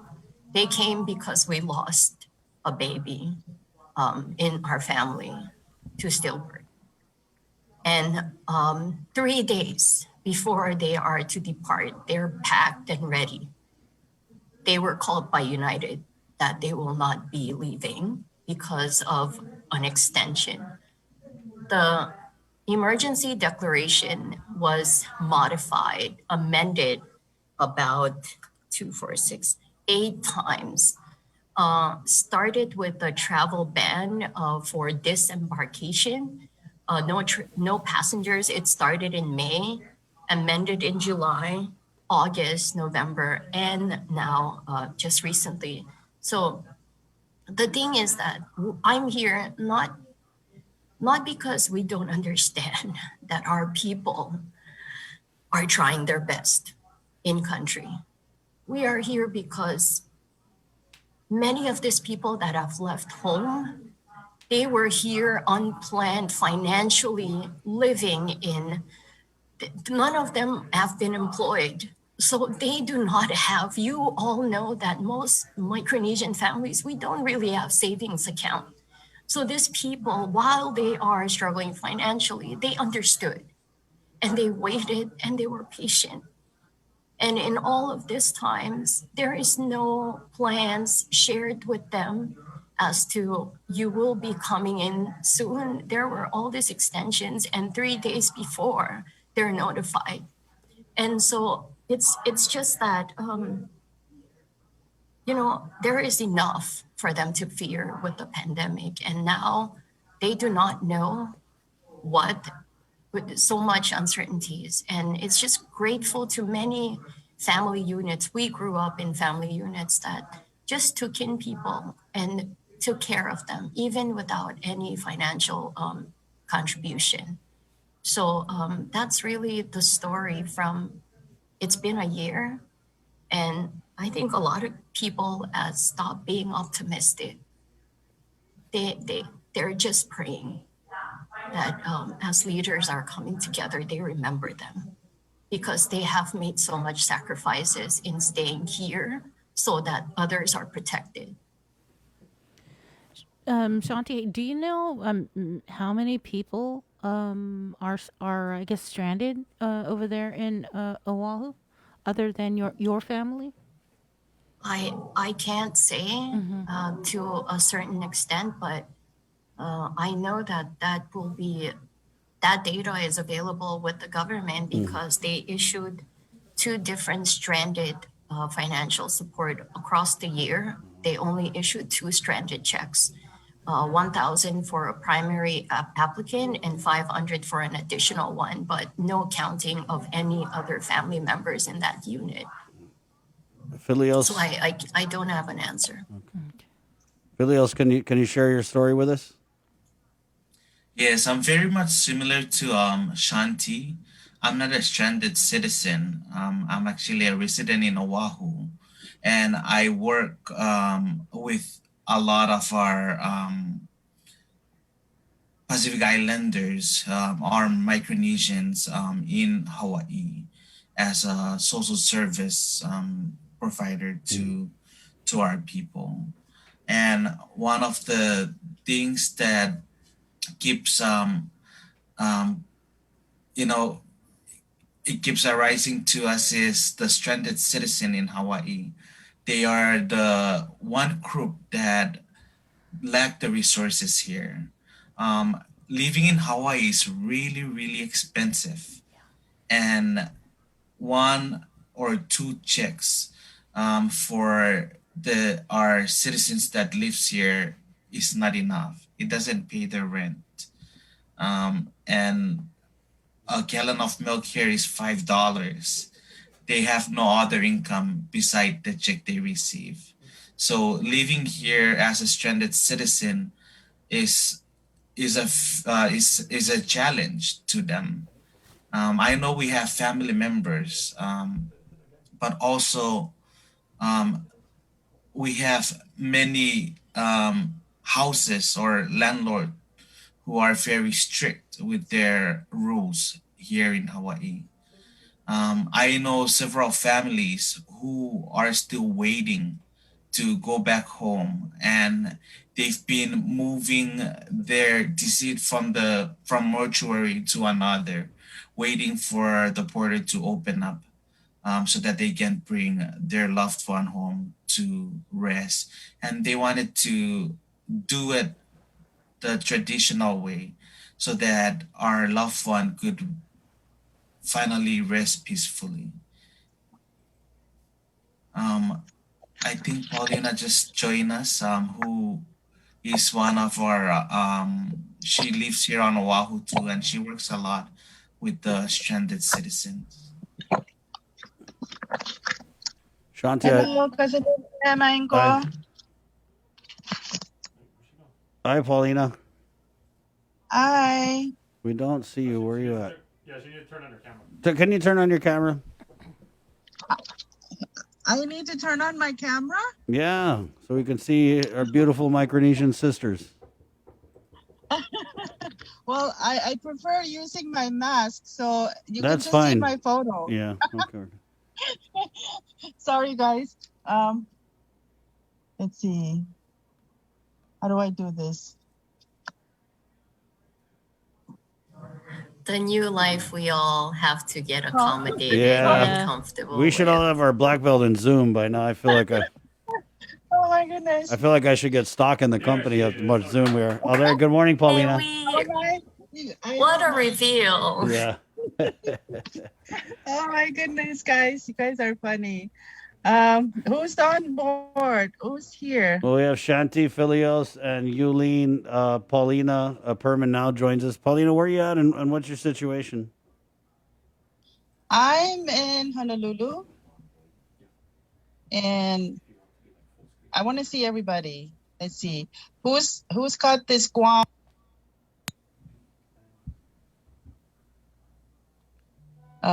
Photo or profile. Anyway, yes. Sorry, guys. I didn't know I was invited. Well, we're here now. So, Shanti brought up a good point, and this is something I think maybe people don't really think about. Is you're right. A lot of these people have migrated out of the FSM the people I know, they went for medical, whether it was coming to Guam or going to Hawaii or whatever, right? Because just the facilities, it's such a step up from what we see in the FSM. And so I know a lot of people who came out here for medical, and they're just stuck, right? And they don't have a job, like you said. They don't have a savings account, like you said. So they're staying with family. But you know how that goes, right? I mean, everyone's struggling. And so to add that on top of that, it's just such a difficult, bitter pill to swallow. But is there any end in sight that you know of? I know they keep extending it. We're seeing that here on Guam with our public health emergency declaration extensions. But what have you guys heard from the government? Is there any conversation with the embassy or any state officials of the FSM? May I? Yes, please. Okay. So as far as Pohnpei State is concerned, Pohnpei is the capital for the Federated States of Micronesia. And the president of our nation is David Panuelo. And he has, he's instructed each governor of the 4 states, to be prepared, to prepare themselves for repatriation. Out of the 4 states, I do know for a fact, because they have announced it, Pohnpei State is ready. More than ready is what they are saying. They are ready to repatriate us anytime, as soon as possible. They are just waiting for our national government. Ultimately, that would be up to our president, to just say when, really. And I just wanted to add also, there are actually over 900 FSM stranded citizens scattered all over. And, I know this number because I got it from the national government, because we register or we apply for re-entry. And they will go through our applications, is what we were told. And the last thing that came out from the national government, the president's office, is that, he's looking to extend till the end of May. And he says, and this is not concrete, that he will start repatriation in May. Paul, would you like to add? Well, if any of you have been following the reports from Office of the President, or FSMPIO, to be specific, it doesn't seem like, or the last report I read was the president is not going to consider any repatriation until the herd immunity is accomplished at 70%. And as many of you might know, we're just dragging. I'm not sure what the percentage of that, the vaccination in Pohnpei, last I know was in 15%. It may have gone up, but one of the issues that most, if not all, of the medically referred stranded in Guam is begging national task force or even the president to allow them to do is to, just let them go home because they've been vaccinated. They've been fully vaccinated. They are willing to be quarantined for however long, 3, even a month, if that's what they are requiring them to do.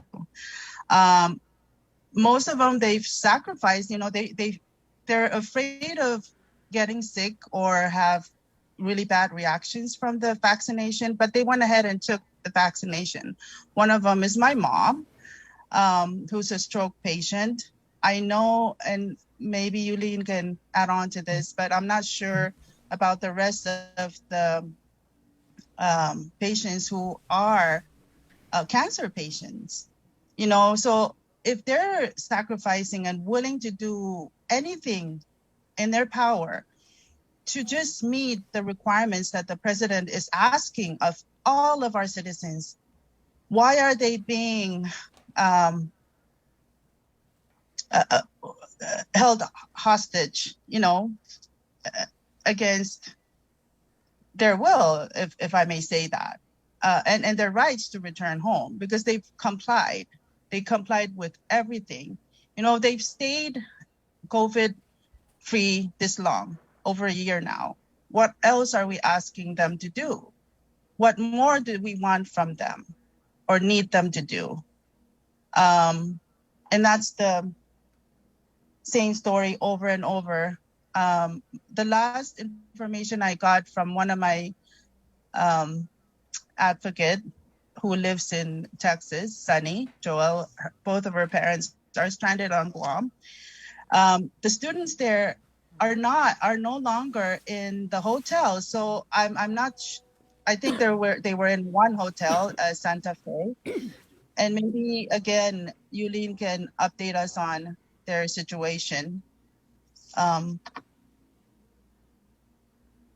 can go on and on, but maybe let's let others to chime in. Yulene, have you spoken with the FSM Consul General?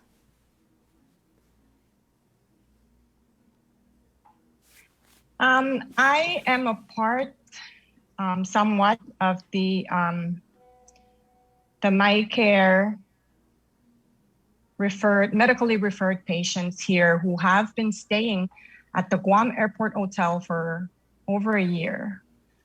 Along with their attendants, there are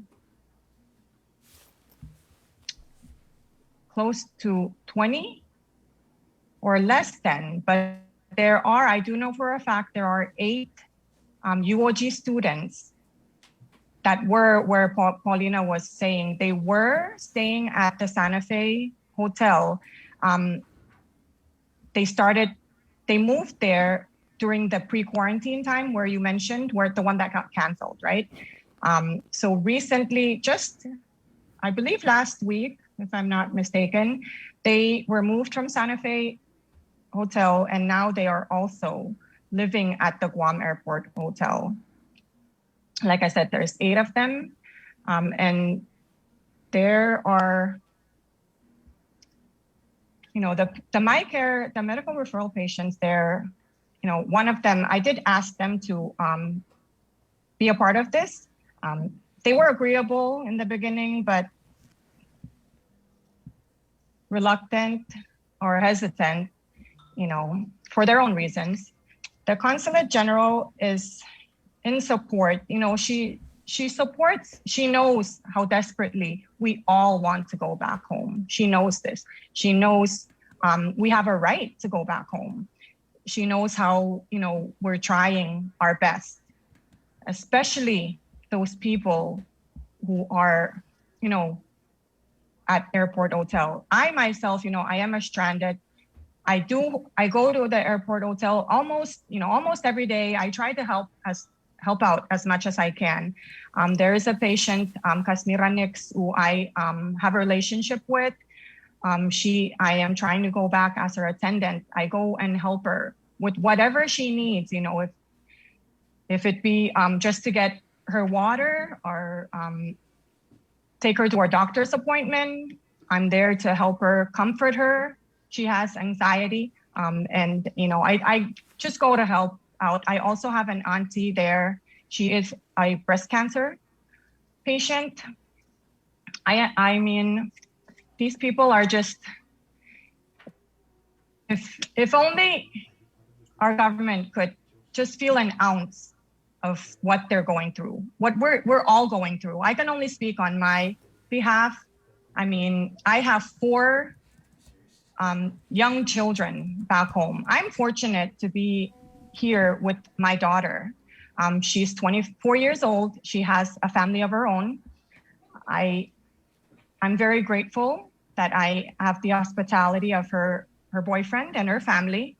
So, you know, I'm not struggling as far as the other stranded people in that aspect, but emotionally, mentally, we are drained. I mean, like Shanti said, we're living on prayer.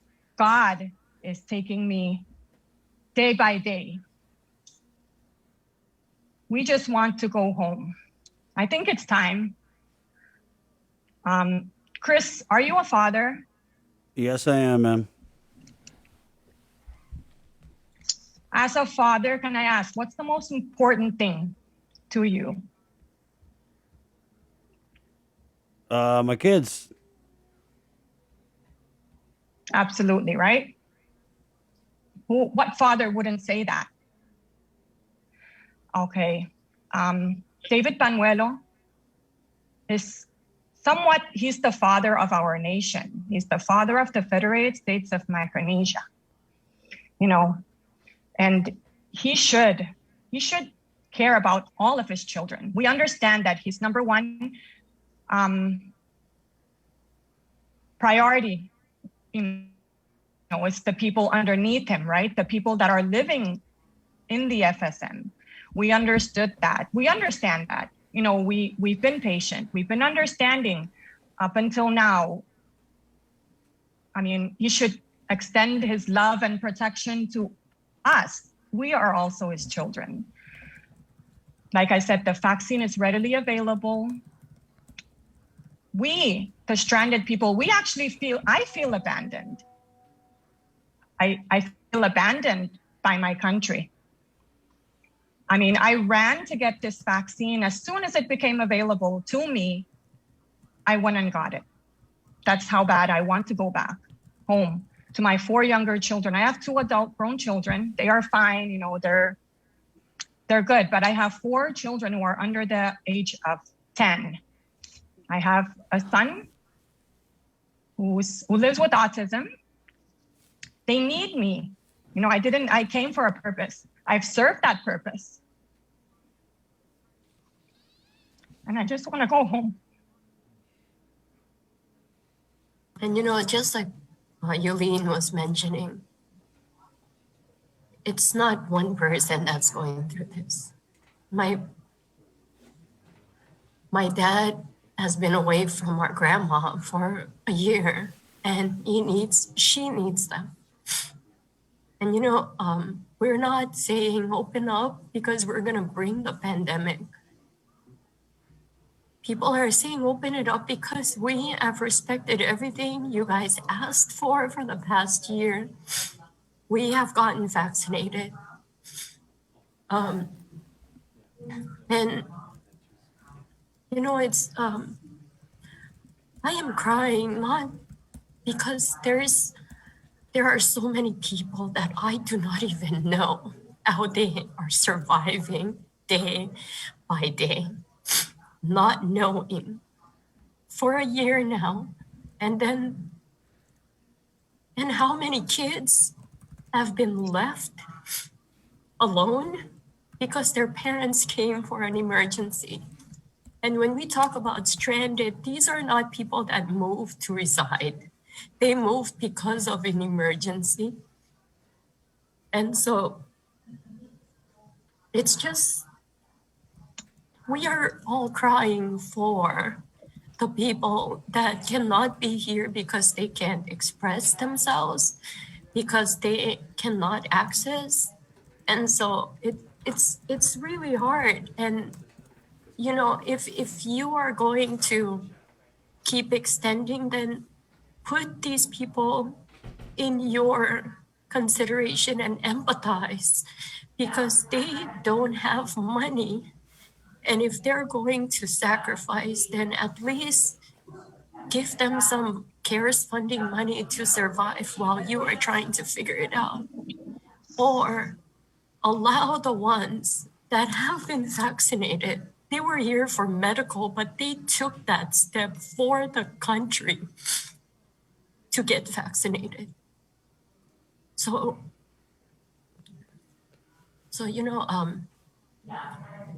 there has been so much happening, and for people to be denied to return to their home for a year, and then realizing that 5 days before they are to leave and reunite with their families, they just start doing simulation exercises. And then 2 days before they leave, they say, we're not ready. Please, please, we are begging all of you leaders. We know that you care to protect all of us. Please also consider all the people that have sacrificed so much for their country with you.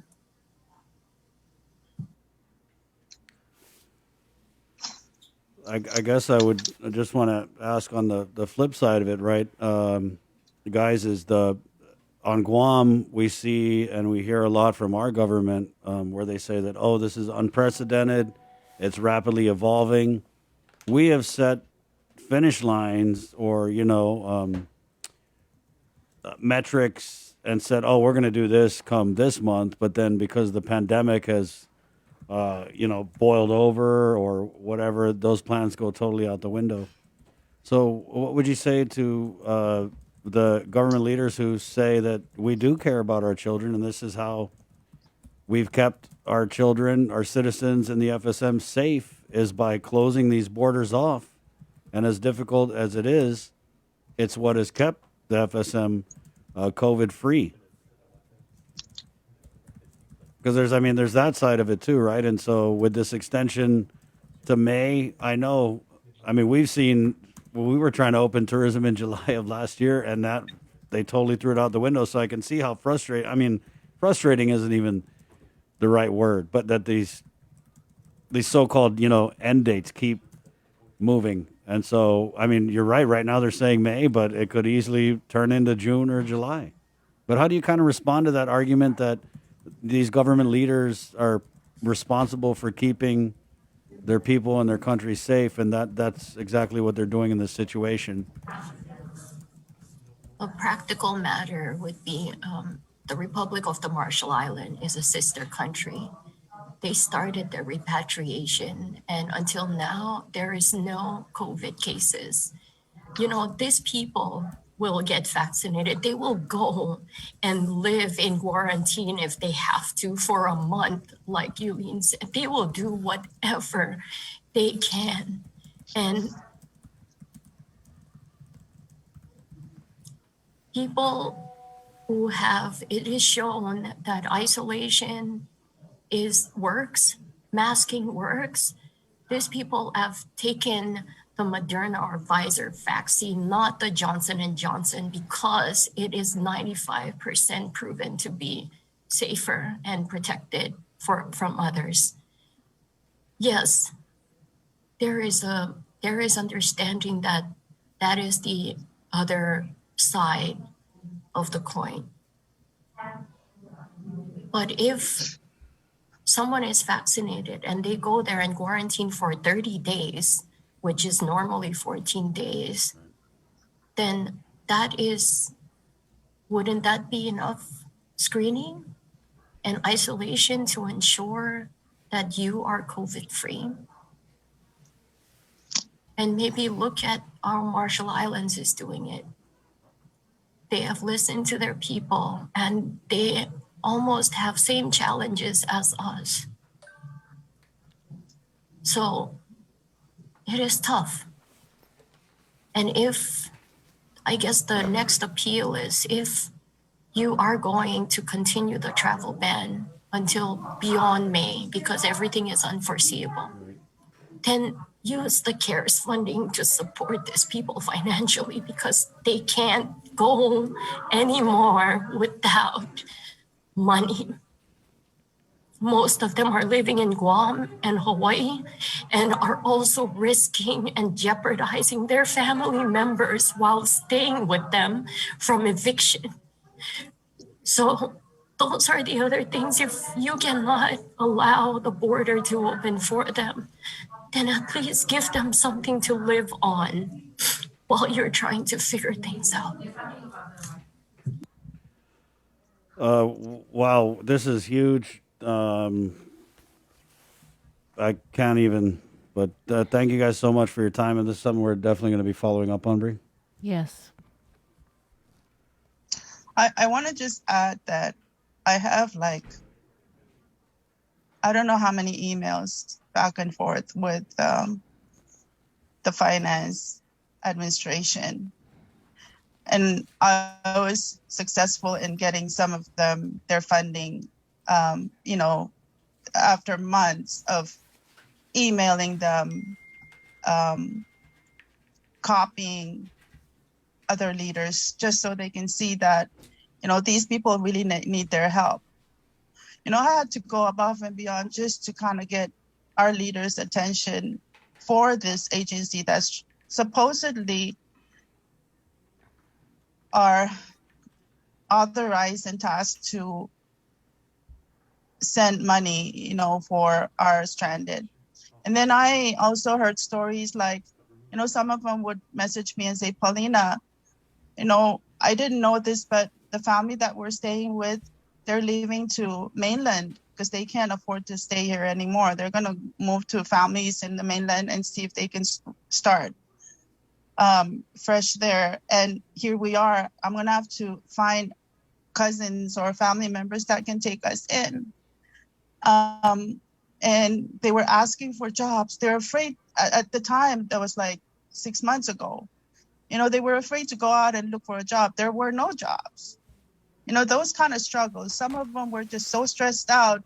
They were having like domestic issues, in the household, because they just are just so stressed with a lot of issues that you deal with when you're living under stress with other family members that are trying to take care of you and their own families and other extended family members. And there are those that, one of my aunts just got hospitalized and she went to the Philippines for her husband's health issue referral, medical referral. And yet she got hospitalized because she was so stressed. And Sunny's mom, who was always so upbeat, she for months she wasn't that person that Sunny knew anymore, because she was so withdrawn from a lot of things. They wanted them to go to Texas so that they can stay there and be safe. But the dad was thinking about their house in Pohnpei, because nobody's living at the house. They were afraid it's going to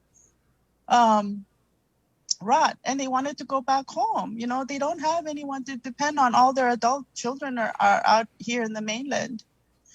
So, you know, stories after stories. And there were my aunt and a friend, both of their husbands passed away while they were stranded. And a mom that her son passed away while she was fighting cancer in Guam, stranded. Do we want to wait until more of them go through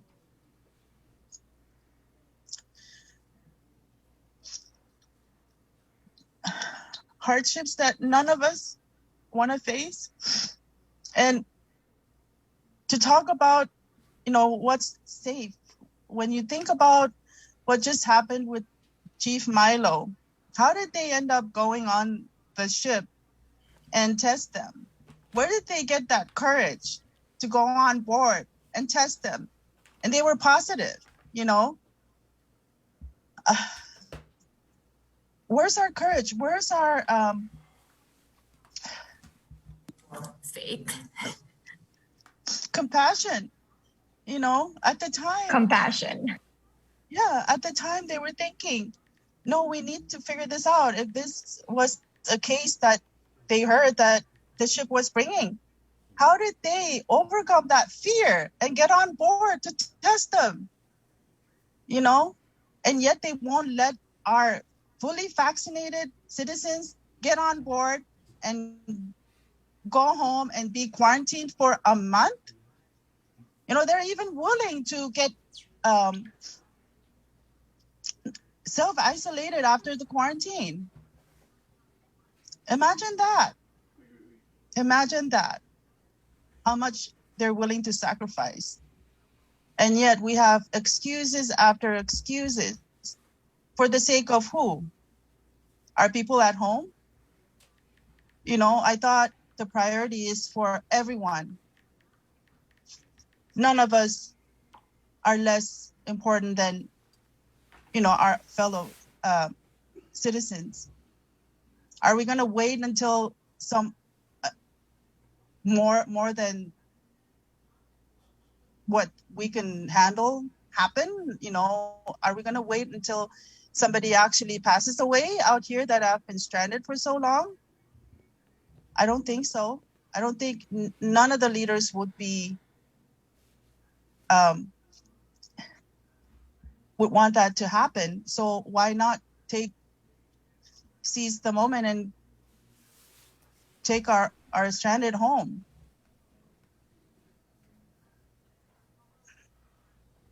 You know, I'd heard about, I mean, obviously we knew about this issue, but to really put people to it, to put faces and stories to it, it just breathes a whole different life. So I just want to thank you guys, and hopefully that, you know, this interview and our government, your government, seeing what this is doing to families, yeah, can maybe work together and come to some kind of solution. So again, I just want to thank you guys for coming on, and thank you so much for your time, and also for the tears that you shed during this interview, because I think that those tears, hopefully, I mean, would change something.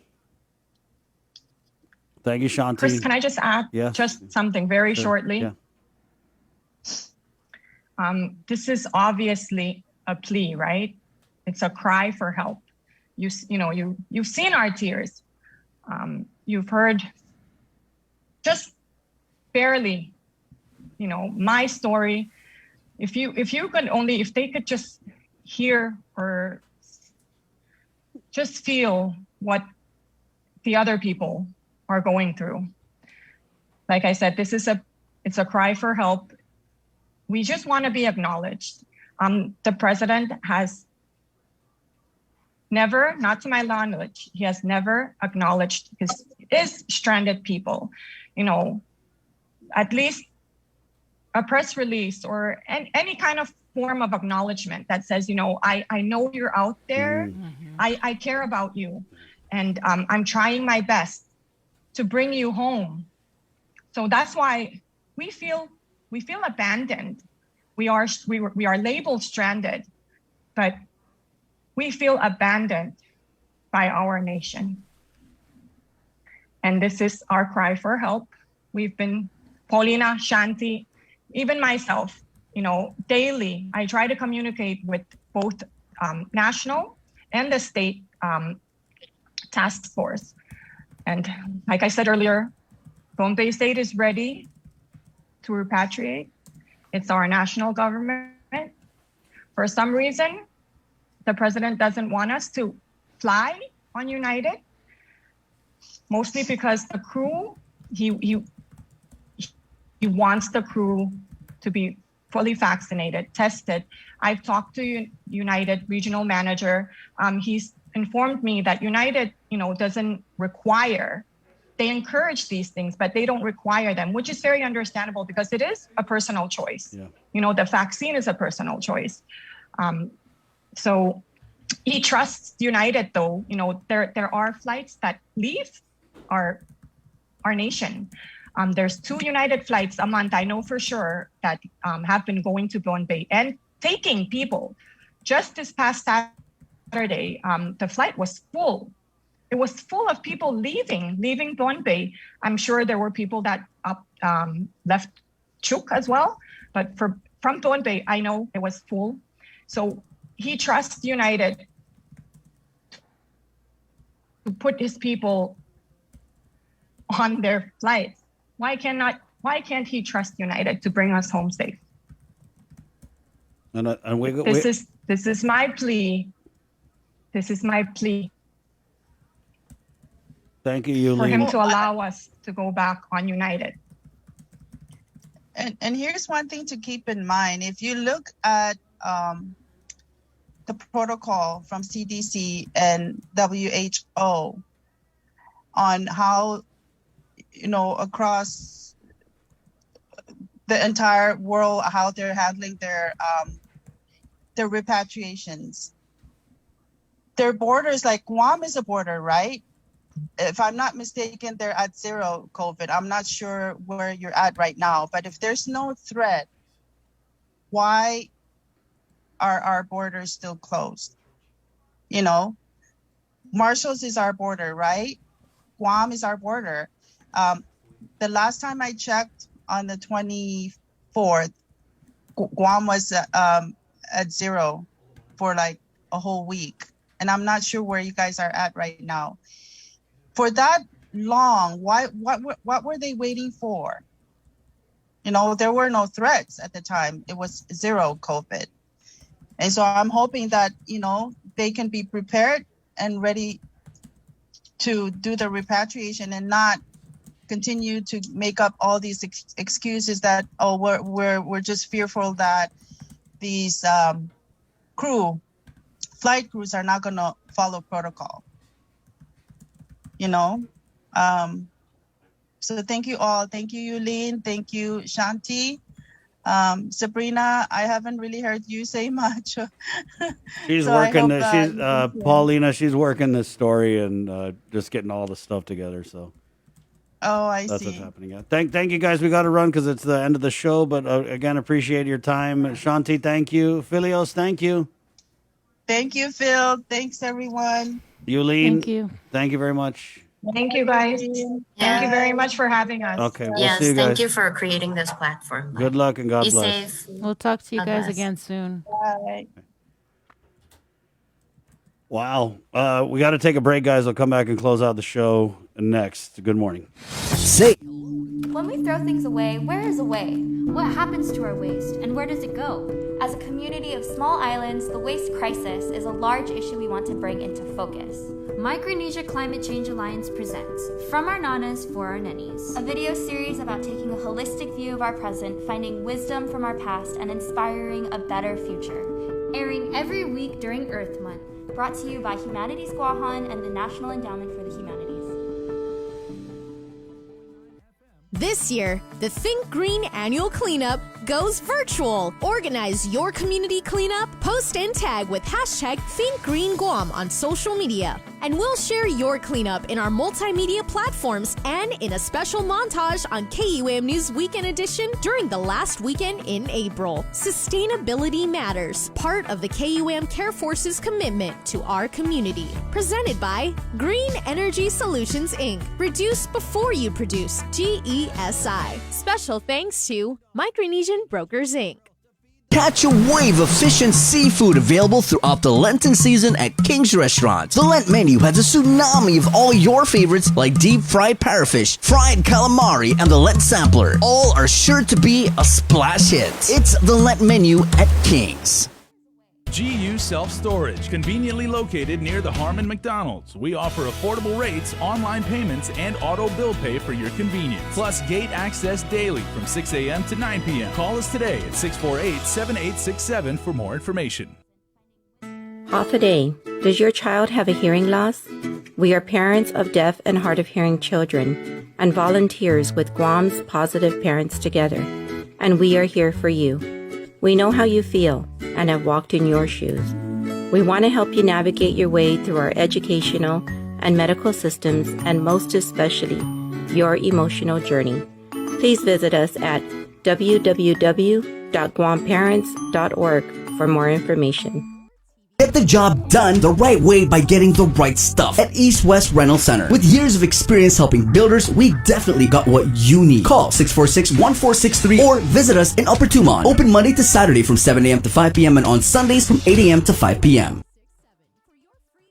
Only one company on Guam provides every solar energy solution under one roof. Micronesia Renewable Energy. You want solar only? They got that. You want solar with batteries? They got that too. You want outright purchase or lease purchase? It's up to you. Does your solar system need a tune-up? That's what they do. For solar energy solutions from A to Z, you can count on MRE. Give them a call at 632-2613 for a free consultation. MRE, providing real solar solutions built by real solar experts.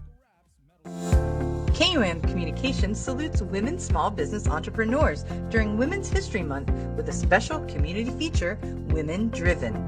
Every Monday in March, tune into KUAM News Primetime for a showcase of women entrepreneurs working in our community and the businesses they own and operate. Also catch the daily Women Driven profiles, flooding the digital media platforms of KUAM News for professional features on many of these hardworking women.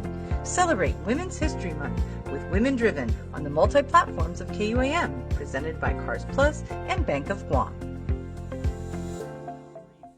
Join KUAM and Punta Endosa Montes for the Mes Chamorro Masterclass Series, an informative digital series for demonstrations throughout Mes Chamorro. Catch the Mes Chamorro Masterclass Series weekly on the KUAM News Facebook page, the KUAM YouTube channel, and every Saturday in March following the KUAM News Weekend Edition at 6:30 p.m. on TV8 and 7:30 on TV11. We'll highlight Guam's talented crafters and artisans teaching artisanal skills of our Chamorro heritage.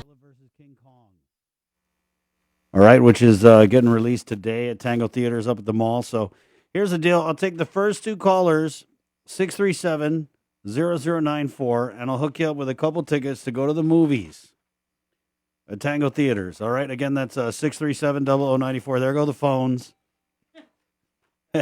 Oh, hey, Bree.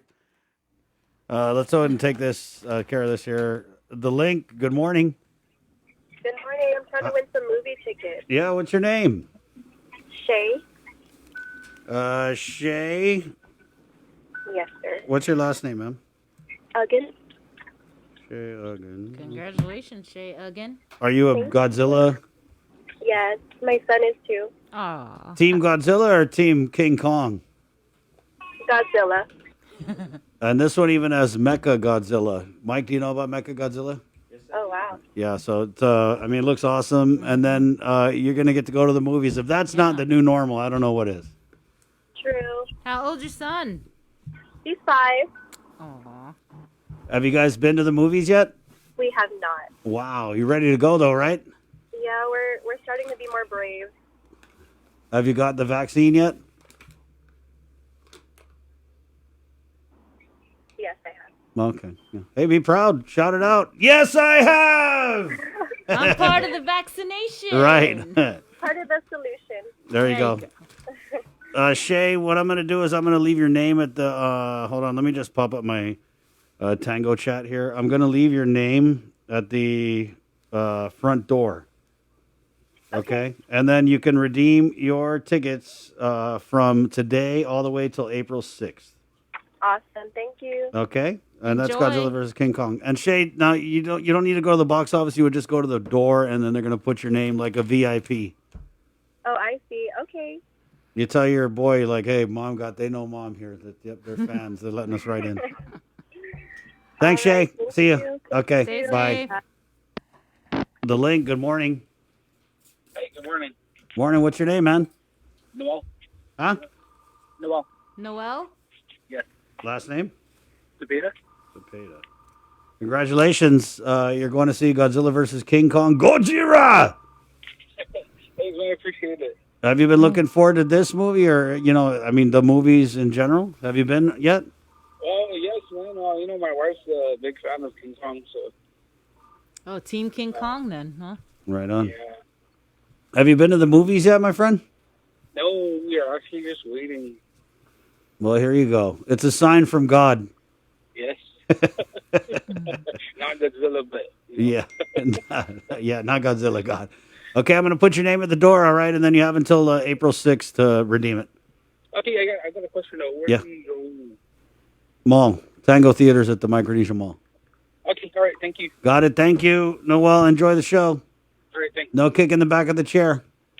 Or I think it's actually there's no one in front of you because of the distancing. So go ahead and kick the back of the chair. Just don't tell Tango I told you. Thank you. Okay, man. See you.